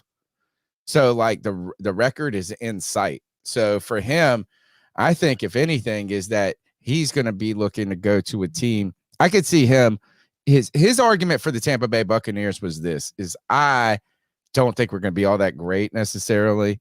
So if you're going to make me sacrifice my Hall of Fame kind of run, which he's going to make anyway, then I need to get the money for it. So I think where I thought this guy told me last night, and it makes to me kind of is interesting, Mike Evans to Kansas City. That seems like something realistic to me. Yeah, sure. They're going to load up to try to be the first team to ever win 3 Super Bowls in a row. So I can easily see that. By the way, I think Mike Evans would go play for them for a discounted rate. If you're going to go to a team, the Panthers are going to have to overpay any talent. Think of what Jacksonville did last year when they paid Zay Jones, Christian Kirk. Christian Kirk. Yeah. You know, and all of these guys is that they were all pretty good players, but they had to pay more than they were worth. Yeah. And so Mike Evans would be an insane amount. I don't think it's realistic. And I don't think it's realistic. I don't think it's realistic for a couple more reasons. I think like a lot of people would point to Gerald McCoy coming here. And I don't think that's a similar comp because they let go McCoy. And so he was a bit salty. If Evans leaves there, he's going to understand that they just couldn't afford to pay him. And he's not necessarily, I just don't see him coming inside of the NFC South. I agree. And so that just, I think we can just go ahead and remove that out of the equation. A lot of people love that idea. We are not going to have the money for him. He's going to be going after a contender. I just don't think that's going to be here with the Panthers. Yeah. Hey, Mike Hollinger, again, with the $5, said wide receiver could have been better with coaching. There was no scheming open, no motion, no quarterback under center. Yeah. So, again, that kind of raises the point that maybe there might not be so much upgrading needed from a talent perspective. maybe you upgrade your coaching, maybe you upgrade your play calling, maybe you might be able. Player you add is an upgrade. Yeah, and also we can't be hypocrites. We can't say that we want Bryce to turn it on and overcome all his rookie woes, and then just instantly say Jonathan Mingo is trash and can never be a better football player than he was last year. Yeah, so again, you have to kind of consider all of these. And I'll pull them up in a minute here too. Kev is actually posting their market value, and I'll bring up both of those too as we're talking. This is about the them. name hottest for Panthers. Yes. So fans, yeah, and Tony, I'm on record saying that this is the most doable name for us. Just like we said, Coach Canales was a name that you could see the Panthers hiring. Wasn't the biggest name, but yet has things that you like a lot about him. To me, Calvin Ridley is in that same tier of free agent signing as a wide receiver for the Panthers. Not necessarily the highest regard. There is going to be more wanted free agent wide receivers out in the market, but I think Calvin Ridley would be cheap enough. He's getting a little bit older. I think he's around 30 years old already, but he is able to separate. He's a great route runner. That's something that has always been his sort of calling card. And yeah, I agree with you. I think Calvin Ridley would be a player that could be perfect for the Panthers this year. I have concerns with Calvin Ridley. I know he had some good plays, but for the most part, last year he was a disappointment on the Jaguars. Think so? Let's look at it. I mean, he started out hot and then it cooled off. Yeah, exactly. And it's like one or two games. But their whole offense cooled off. That entire Jaguars offense. Absolutely. But with that, Calvin Ridley made some mistakes. He had dropped some pretty important passes. So I mean, and even if you want to look at that grade had him at under 70, which I find to be a concern.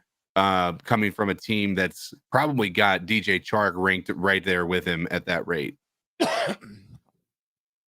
Yeah, and the thing that bothers me about Calvin Ridley, and I changed my mind on Calvin Ridley. I always thought that DJ Moore was the more explosive player, and that Calvin Ridley was kind of like the more polished player, right? Like it was almost to me like the Surtain versus Horn argument, right? And Horn being DJ Moore, and Surtain being Calvin Ridley. And I'd always just wanted DJ. To me, it's just like, gosh, the irony of Calvin Ridley being a Panther. Yeah. When we drafted DJ Moore that year, that kind of irritates me. I don't know why. Maybe it shouldn't. But I mean, hey, if we got Calvin Ridley, I would say, man, we got a better player in the room. Yeah. Another name on this list was, I just picked a couple. This is off of the PFF top 150. I was actually surprised Marquise Brown, Hollywood Brown's name he was a higher ranked prospect than Calvin Ridley. I don't know why. That to me, he seems a smaller player. He's injury prone. Yeah. I mean, I was intrigued that they had him as a higher valued free agent. It might be because of his age. Yeah, a little bit younger. He's a burner. He was always supposed to be that number one wide receiver, and then never quite lived up to it. Remember, he was supposed to be Lamar Jackson's number one. Yeah, that really didn't happen. Then he goes to be kind of a supplementary weapon for the Cardinals and Kyler Murray. That didn't really work out either. You didn't really see them together much. By the way, this name, I'm going to be real, does absolutely nothing for me. Agreed. Really? I think that he's injury prone. I think he's a one-trick pony. I'm just not a fan of the move. It doesn't do anything for me. Yeah, no, okay. I agree. I think that's a bad. And the surprise, I do agree. I'm surprised that he is a little bit higher than Calvin Ridley. I think the Calvin Ridley question marks are always going to be around. He got suspended, but before that, if you guys don't remember, he actually was stepping away because of mental health issues as well. So even before any of that gambling stuff came out, he was already stepping away from the game, which, we've already had one person that we've had to question about whether or not he's actually in love with the game of football, and that was Henderson. And so here we are with the potential of another guy. You got a question on how in he is. But again, I'm not mad if we get him. I just don't want to be in this position where we're drooling over the prospect of having these guys come to this team and just continue to be what DJ Chark was or what Mingo's been or what have you.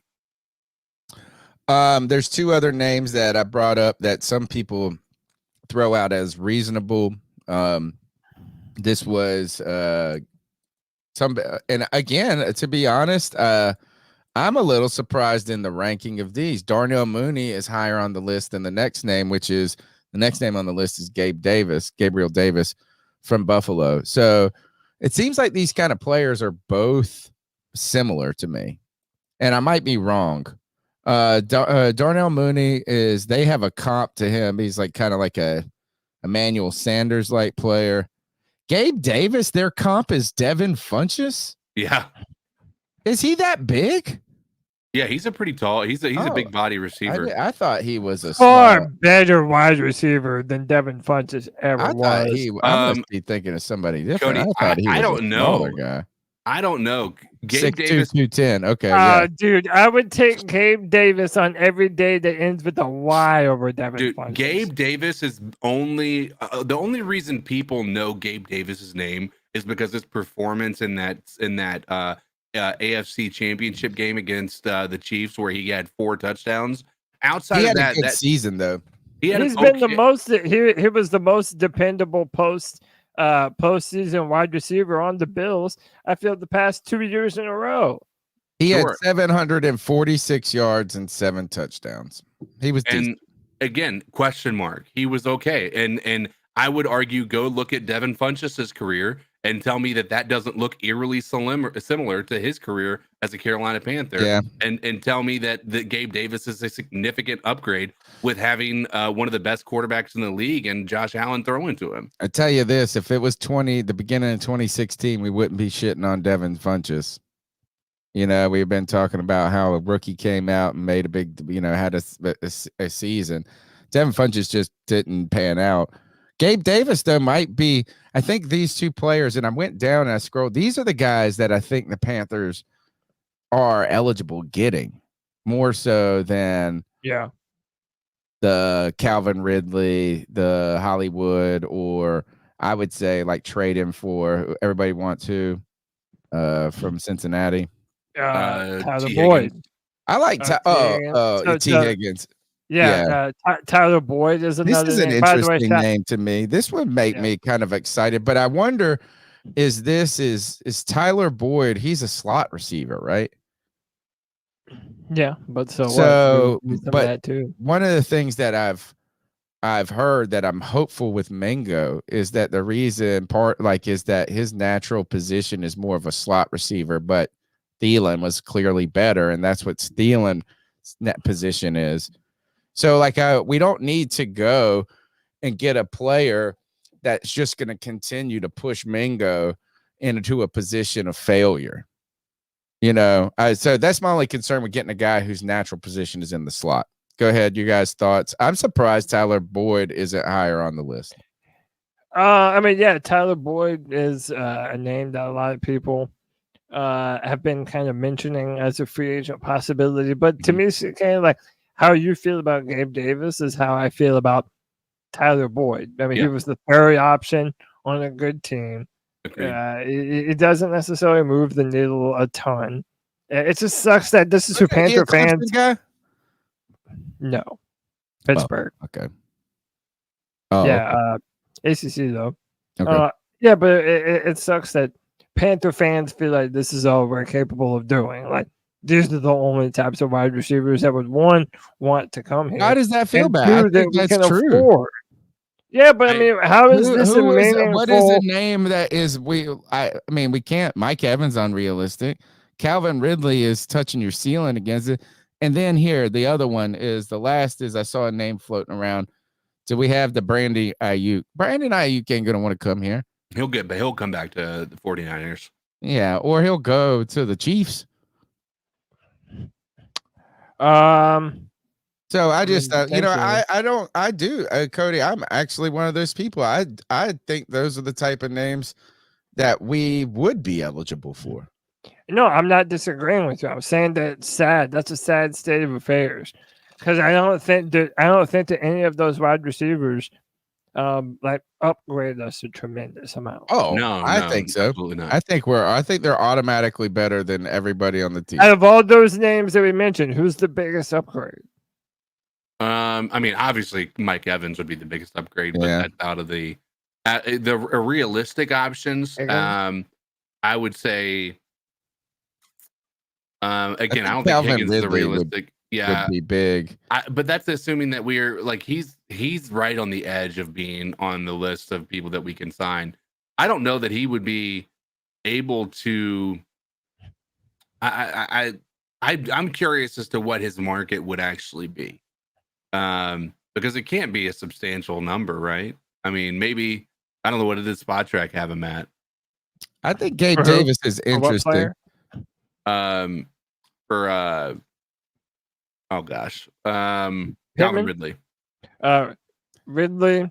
Look, shout out to our boy White Chocolate Espresso. Ridley before the show, he put on Twitter a bunch of different options for us. So Gabe Davis would be $13.6 million a year, and Calvin Ridley would be $17 million. I'm not paying him more than T. Higgins. God no. What in the world? Are you kidding me right now? They have him to make more. Oh no, they have T. Higgins at almost $19 million. Okay, I was like, I thought that they had him at 16. I guess I just didn't see the that's eight there. Dude, go get T. Higgins and have a number one wide receiver for Bryce for the future. Like, why not? I mean, if he's willing to Well, come, then I'm how are you fine going to with do that, all the but- other stuff we got to do, Cody? That's, I guess, the kind of thing is that. You And have for to me, draft. You have to draft. But Tony, you just said that you're going to take more than 1 year to do this anyway. So why not knock down some of the bigger offensive needs right now? A wide receiver, and maybe if we do that trade for Brian Burns, yeah, get a late first round pick, grab either an O lineman or another wide receiver or another D tackle.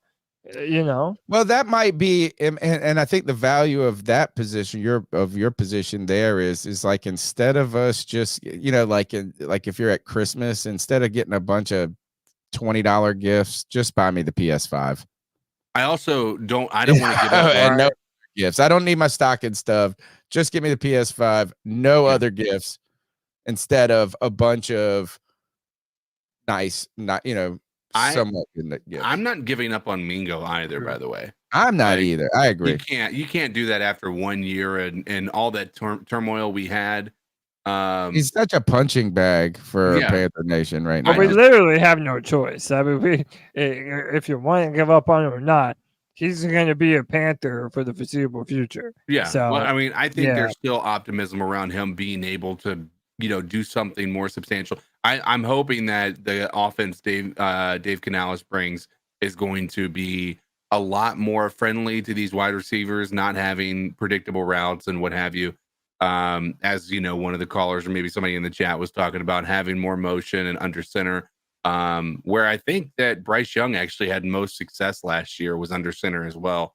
So that'll be an interesting development there. I am afraid of paying for a number 2 wide receiver in T. Higgins, who would probably be a number 1 on most people's team.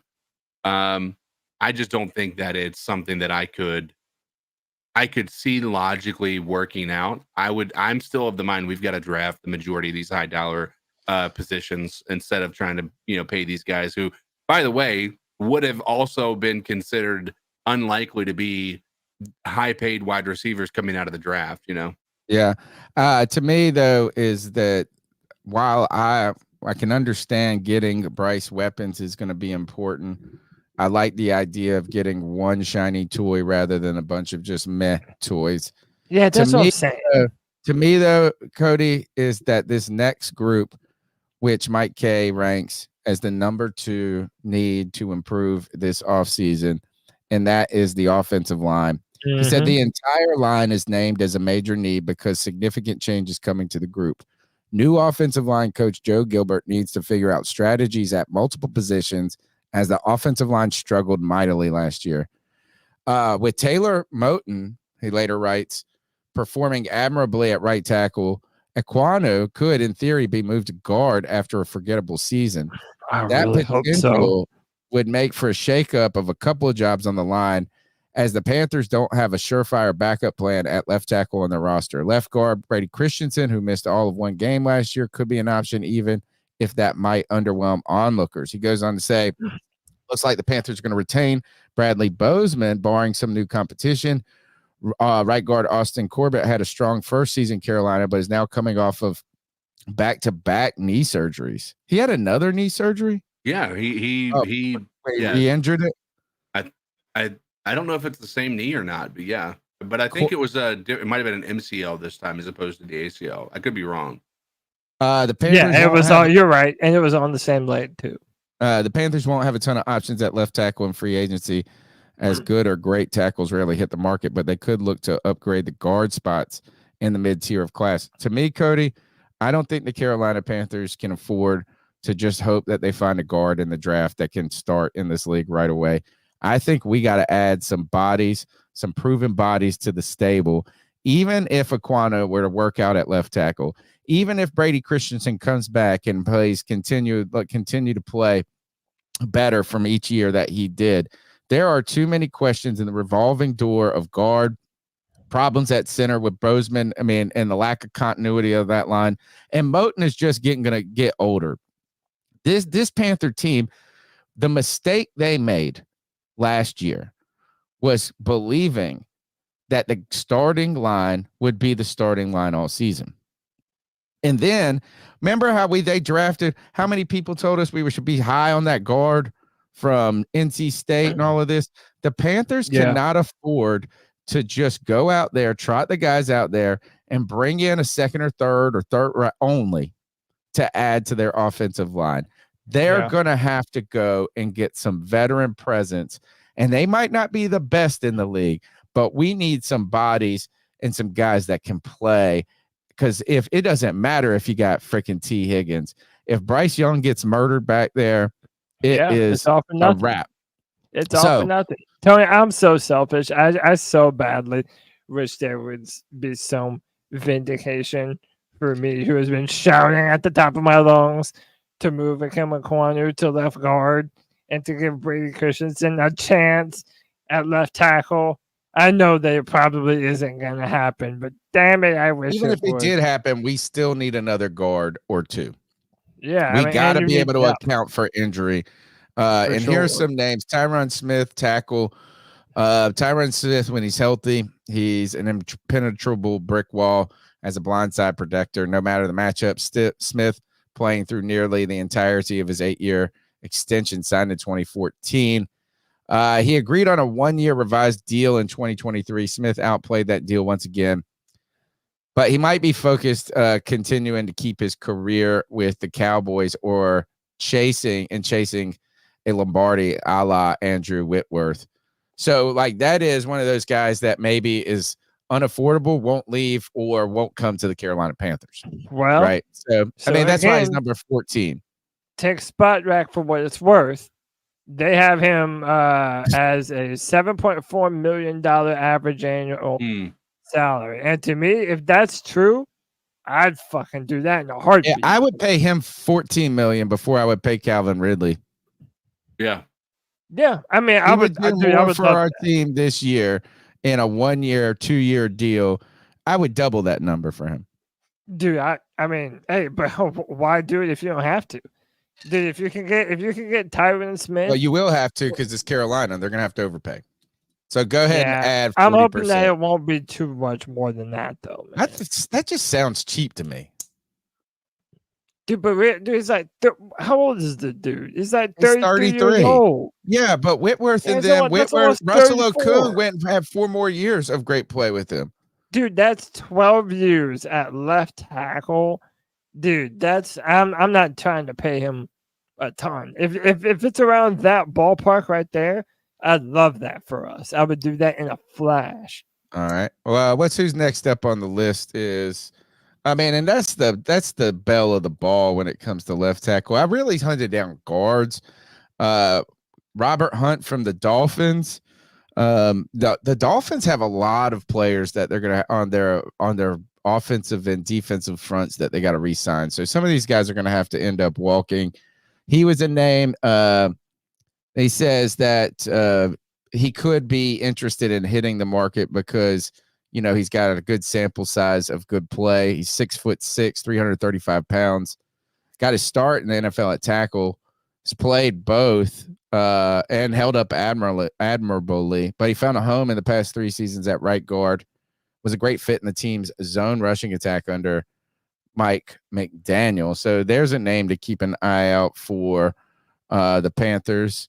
Another was Dalton Reisner from the Minnesota Vikings. He's at 65. I don't know how old he is. Reisner tried to get paid in 2023, but he didn't get as much money as he had hoped. He supplanted Ezra Cleveland at left guard and has been a plus pass protector for the 5th season in a row. He's ranked 65 in the overall, right? But I think we're gonna have to get a vet at some point for something on this offensive line. You can't just walk in and say you're gonna end this through the draft. So that was one name. Another name is the guy he supplanted, guard Ezra Cleveland, who went to Jacksonville, who is just down the list.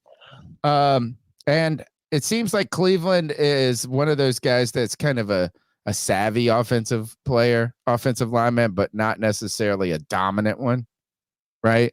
Is that he always good position, never a bad player on the team. Maybe a guy that you could see, right? Maybe reasonable. Another name, Damian Lewis from the Seattle Seahawks. I wonder if there is some sort of connection. Maybe Dave Canales was interested there.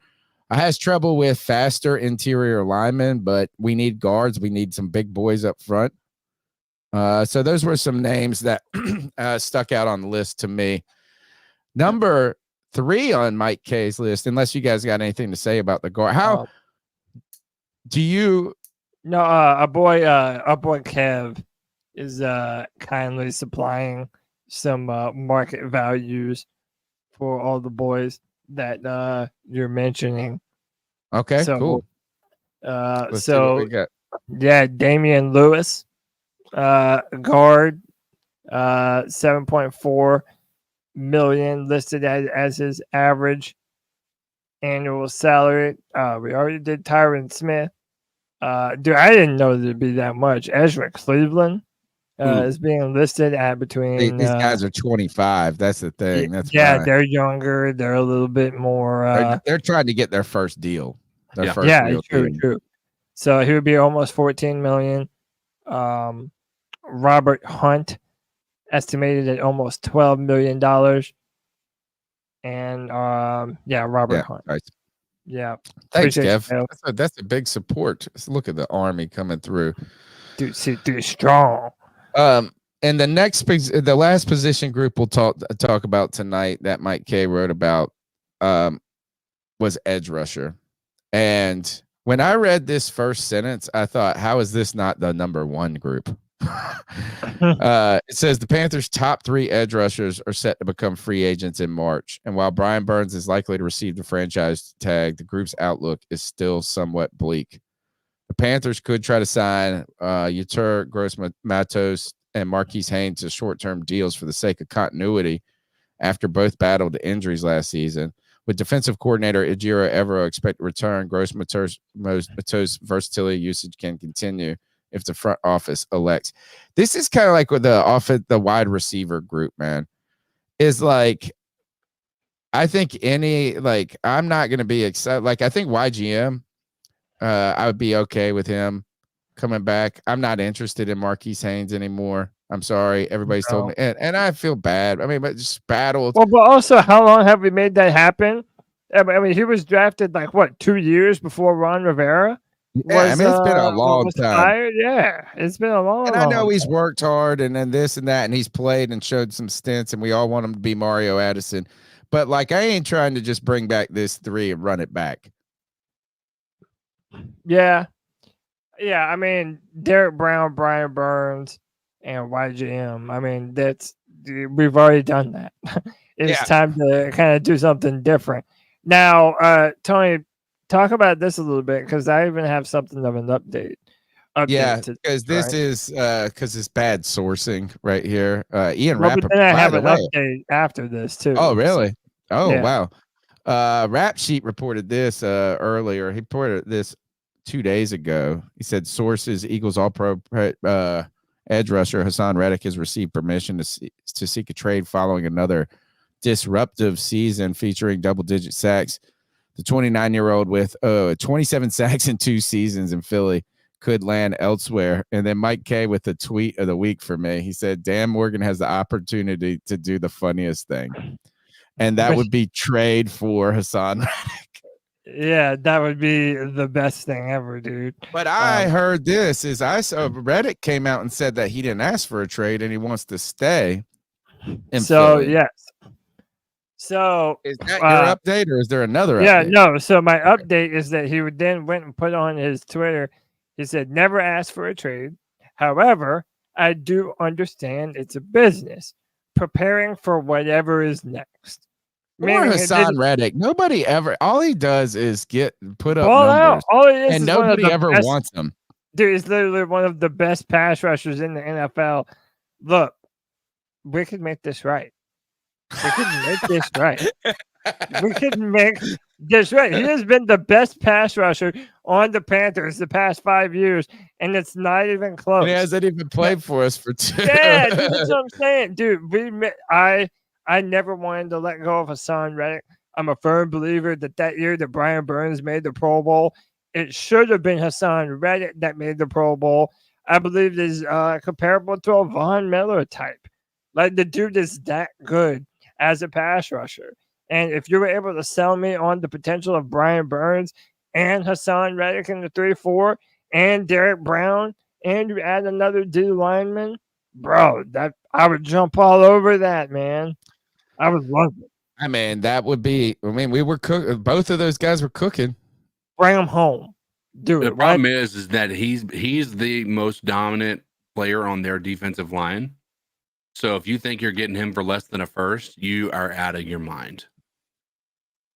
For some reason, I think he just wants more money, dude. And I don't think they want to give it to him.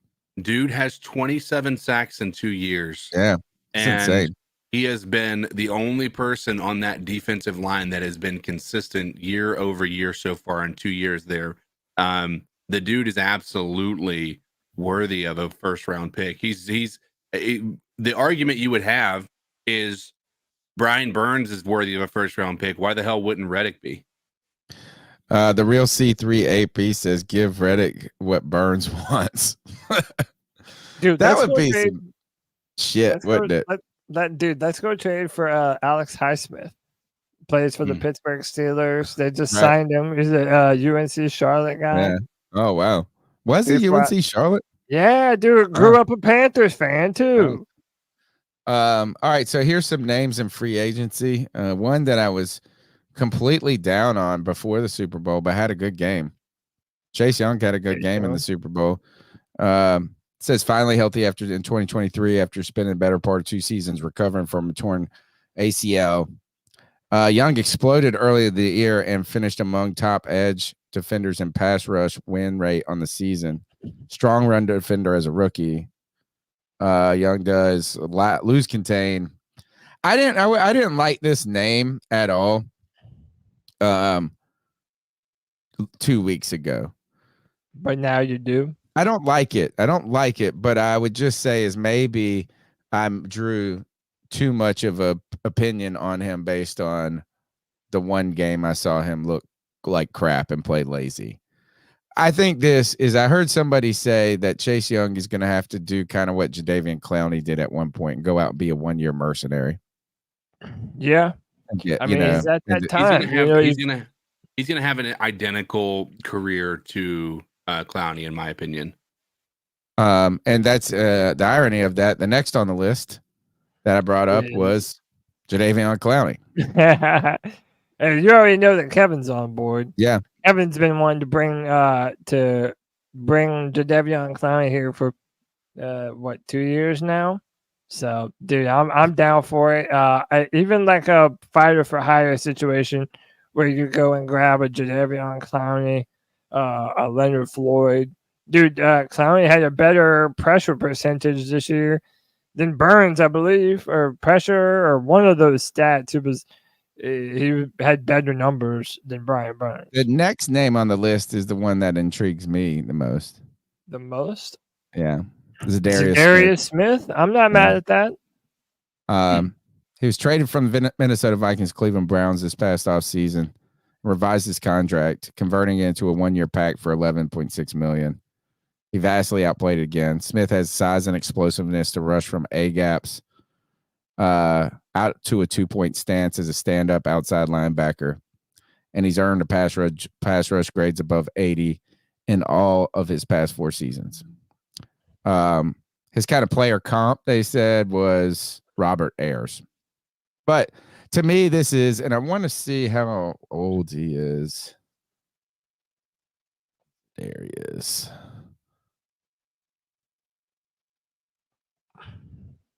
So Kev has bestowed us with some more market values. Just tell me when you're ready for those. Yeah, go ahead, because he is he was born in he's 31. Wow. He's 31. I didn't realize that. You know, I just did he had what, 5.5 sacks this year, forced fumble. Wow. Let's see if he's affordable.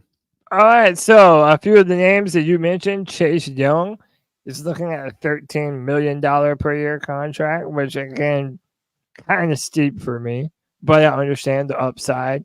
Leonard Floyd. This is who Kev wants, Leonard Floyd. Leonard Floyd, $8.1 million average annual salary. They're marketing as a 2-year, $16 million. Jadeveon Clowney, 1 year, $7.2 million, 30 years old, former number 1 overall pick, Carolina connection. He can play the 3-4 and a 4-3. Here we have Brian Burns here. I already put that. The $21.7 million.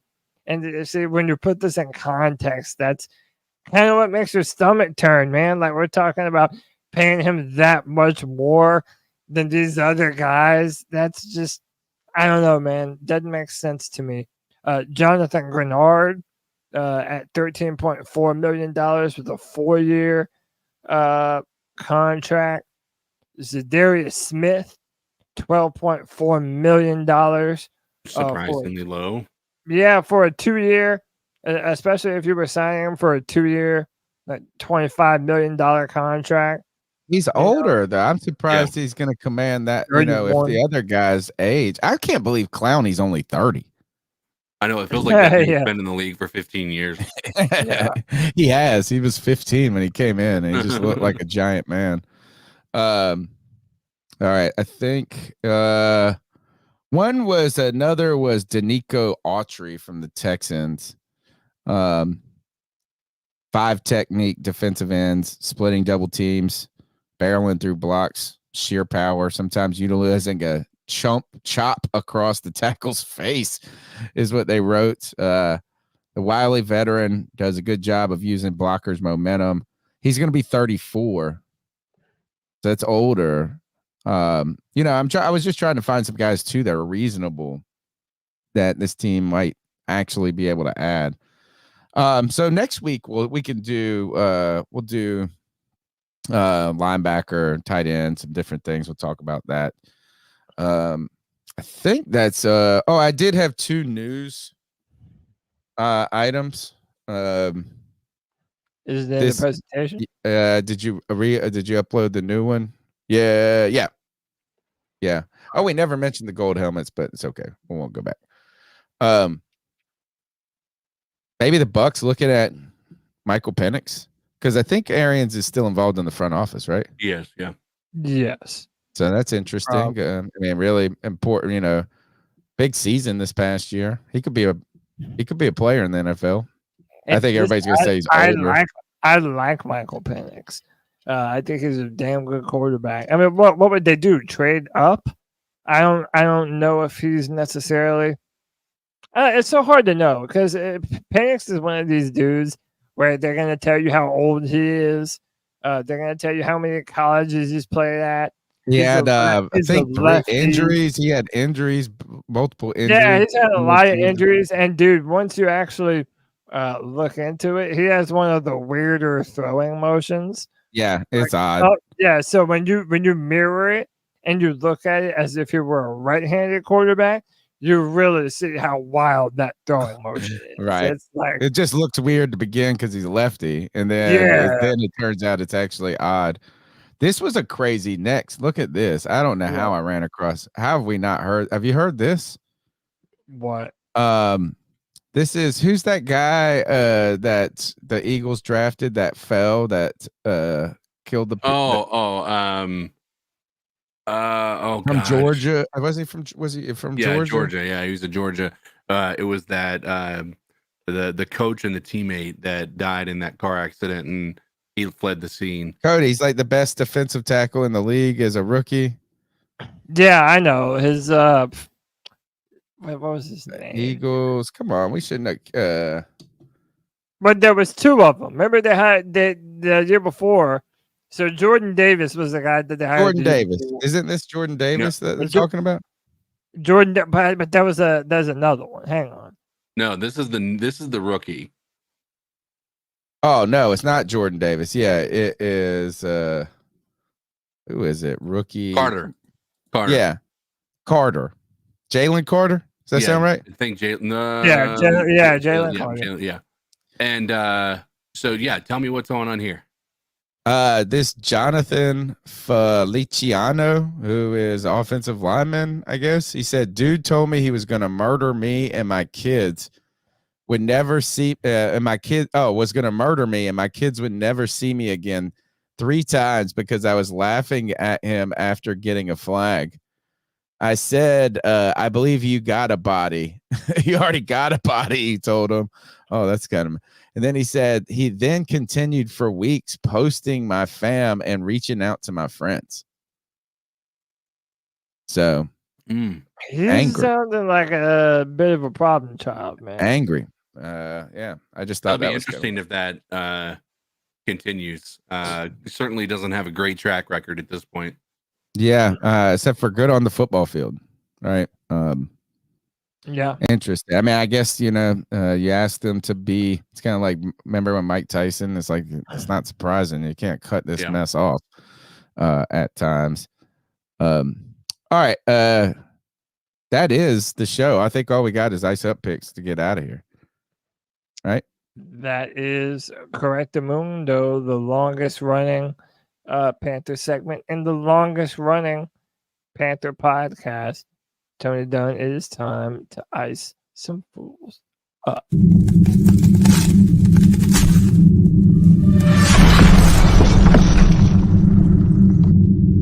Ice up, son. Ice up.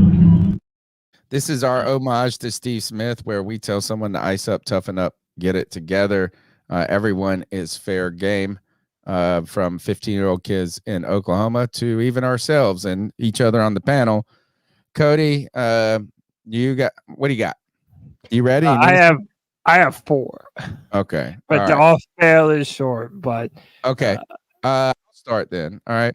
The first of my ice up my first of my ice up picks goes to this dude named Jamie Robertson, who is my sister-in-law's ex-boyfriend, who is turned out to be a crazy person, who then came over, who's like had a bunch of, they saw them out, my wife and her sister out this weekend, got kicked out of a bar, followed them all around. What? Came to my house in the middle of the night, vandalized her car. No. Yeah. And then fucking popped 3 of my tires on my truck. Dude, are you for real? Yeah. How did you not shoot that motherfucker, bro? Well, I didn't know he was that was happening at the moment, right? Oh my and God. The other thing is while I got too much at stake in my life to Throw it all away for some pussy. For a small some man. asshole. So ice up to that. And that's wild, that's the man. first one. And then my other ice up pick is more in line with regular ice up picks on the show. Not a crazy kill one. This one just made me laugh. Guy found a tattoo on his newly adopted dog and decided to get the same tattoo, only to discover afterwards that it means been neutered. That one made me laugh. I also like this. This made me laugh. The King of Pup. And then just for fun, because you can see my bookmarks, I sent this to my boy. It said this is Kristen at Kristen Kimmick 86. She said, boy, it's like a conversation. It said, boy, I wish girls like sports. Girl, I like sports. Boy, oh yeah, name the blood type of the Seahawks coach from the 1990s. Why this is funny, I sent it to my buddy. One night we were hanging out. We were at this bar, and I was wearing. I like to wear hats. I wear the flat bill hats. I had Pittsburgh, and I just match it. I usually wear baseball hats because I can't wear any football hats of other teams, right? So I may, match my shirt, my shoes, or whatever. Yeah. So I usually use baseball as my sport. Baseball and basketball are the sports that I use where I just base my hat selections mainly off of color coordination, right? And so I have a Pittsburgh Pirates hat that I like. It's simple, it's clean, black, yellow pea. This girl comes up, good-looking girl too. She's like, "Oh man, I'm a big Pittsburgh. I'm a Pirates fan." And she was talking with us, and it was just me and my friend Bobby just standing there hanging out. And he goes, "Oh really?" He said, "Who plays third base for them?" And I was like, "Bobby, you could have had a fucking end, bro. Like you could have hit on this girl." Yeah, and you were like so focused on, "Oh really? Are you a serious?" I was like, oh, so that made me laugh. All right, those are my ice up picks. Bobby, you get one. All right, so my ice up picks is, bro, you know those clips where like the shorties at the strip clubs, they'll put their feet around a dude's neck and they'll just slam their ass up against their face. Yeah. Hey man, sometimes that can get a little bit too crazy. Peep homeboy's left arm. Got a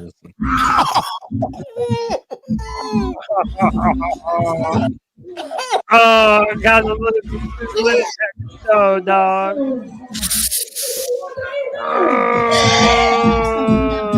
That adrenaline's wearing off. Don't do it again. I can't watch it again. Yeah. So there's that, man. Yeah, ice up, and when you're don't get booty cheeks slammed too hard on your face that you end up fucking around and dislocating your elbow. Yeah, your entire arm. All right, this one, keep your eyes on this dude right here at the bottom right. Dude, don't throw swords in the air. Oh, it stabbed him right in the calf. Oh my gosh!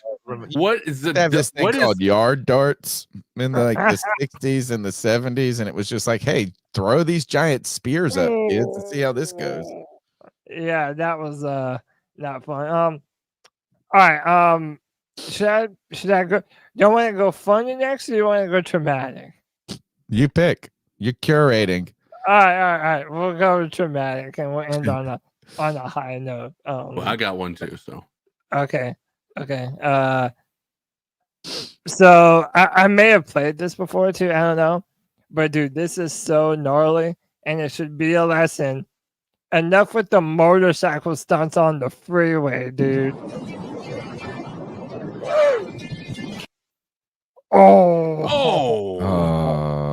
With a girl in the back. I saw one of these the other day that was very similar. It's not even over. They're on fire. Oh, and he has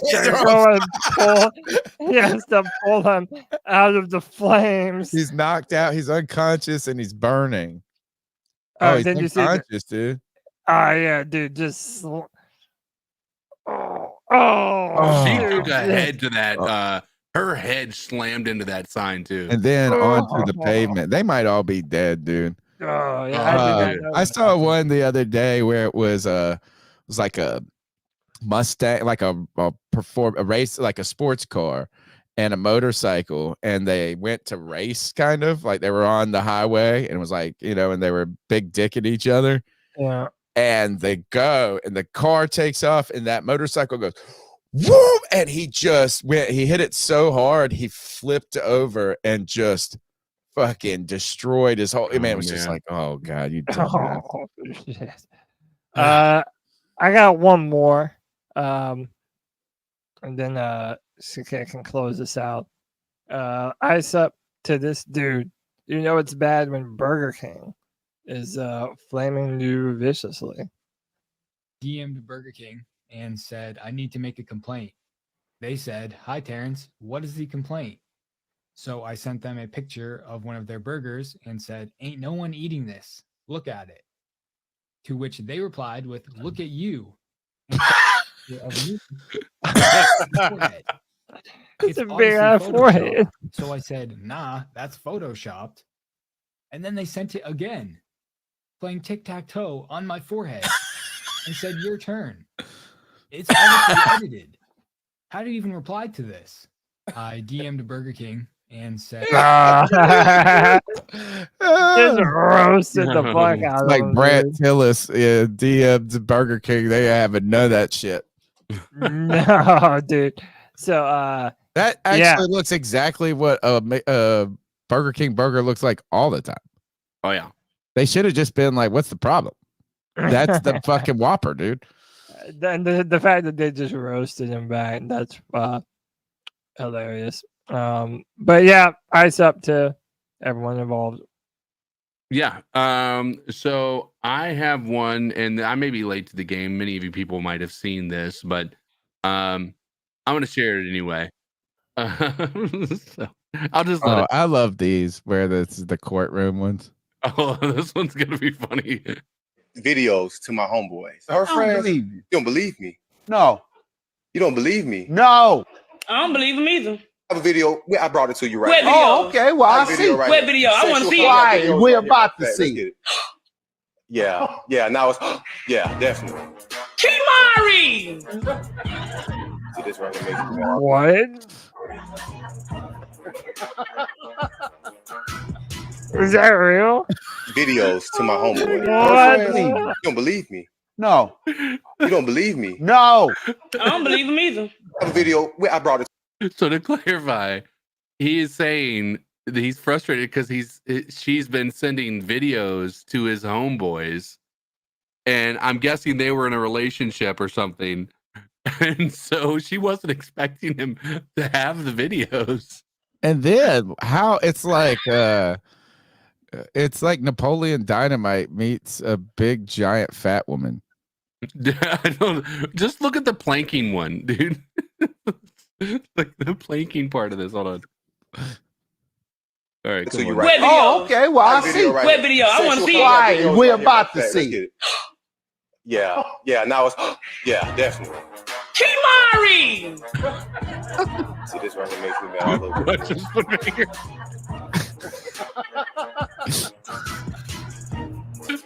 Videos. Oh man. Anyway, I just want to say ice up to her. Listen, let that be a lesson to everybody. Don't send out videos or pictures that you aren't prepared to have publicly provided. She was the publicly world. prepared for that. She was just surprised that man, that almost feels staged. It might be, but that move where she went and did her legs up and jumped that jump. All right, ice up. Ice up. All right, that's the C3 Panthers podcast brought to you by CarolinaCatChronicles.com, where every Tuesday night we chop up the latest Panthers news and opinions from the fan perspective. My name's Tony Dunn. These are my co-hosts, Cody Lack, CK. We'll be here on Friday for the free-for-all. And as news develops around the Carolina Panthers and football, right? Yeah. Oh, yeah. Oh, yeah. And this Friday at 7 p.m., Friday free-for-all for you to join the show, for Panther fans, by Panther fans, be a part of the discussion. We've had more and more people that never come on the free-for-all that have been coming on. Good. Josh, who's always in the chat, he's made this free for all the parents, man. We've got more and more people choosing to be a part of C3 family, man. So come hang out, man. C3 is for everybody. All Panthers opinions are welcome here. And yeah, holla at your boy. Take us out of here. C3 Nation, until next time, keep pounding.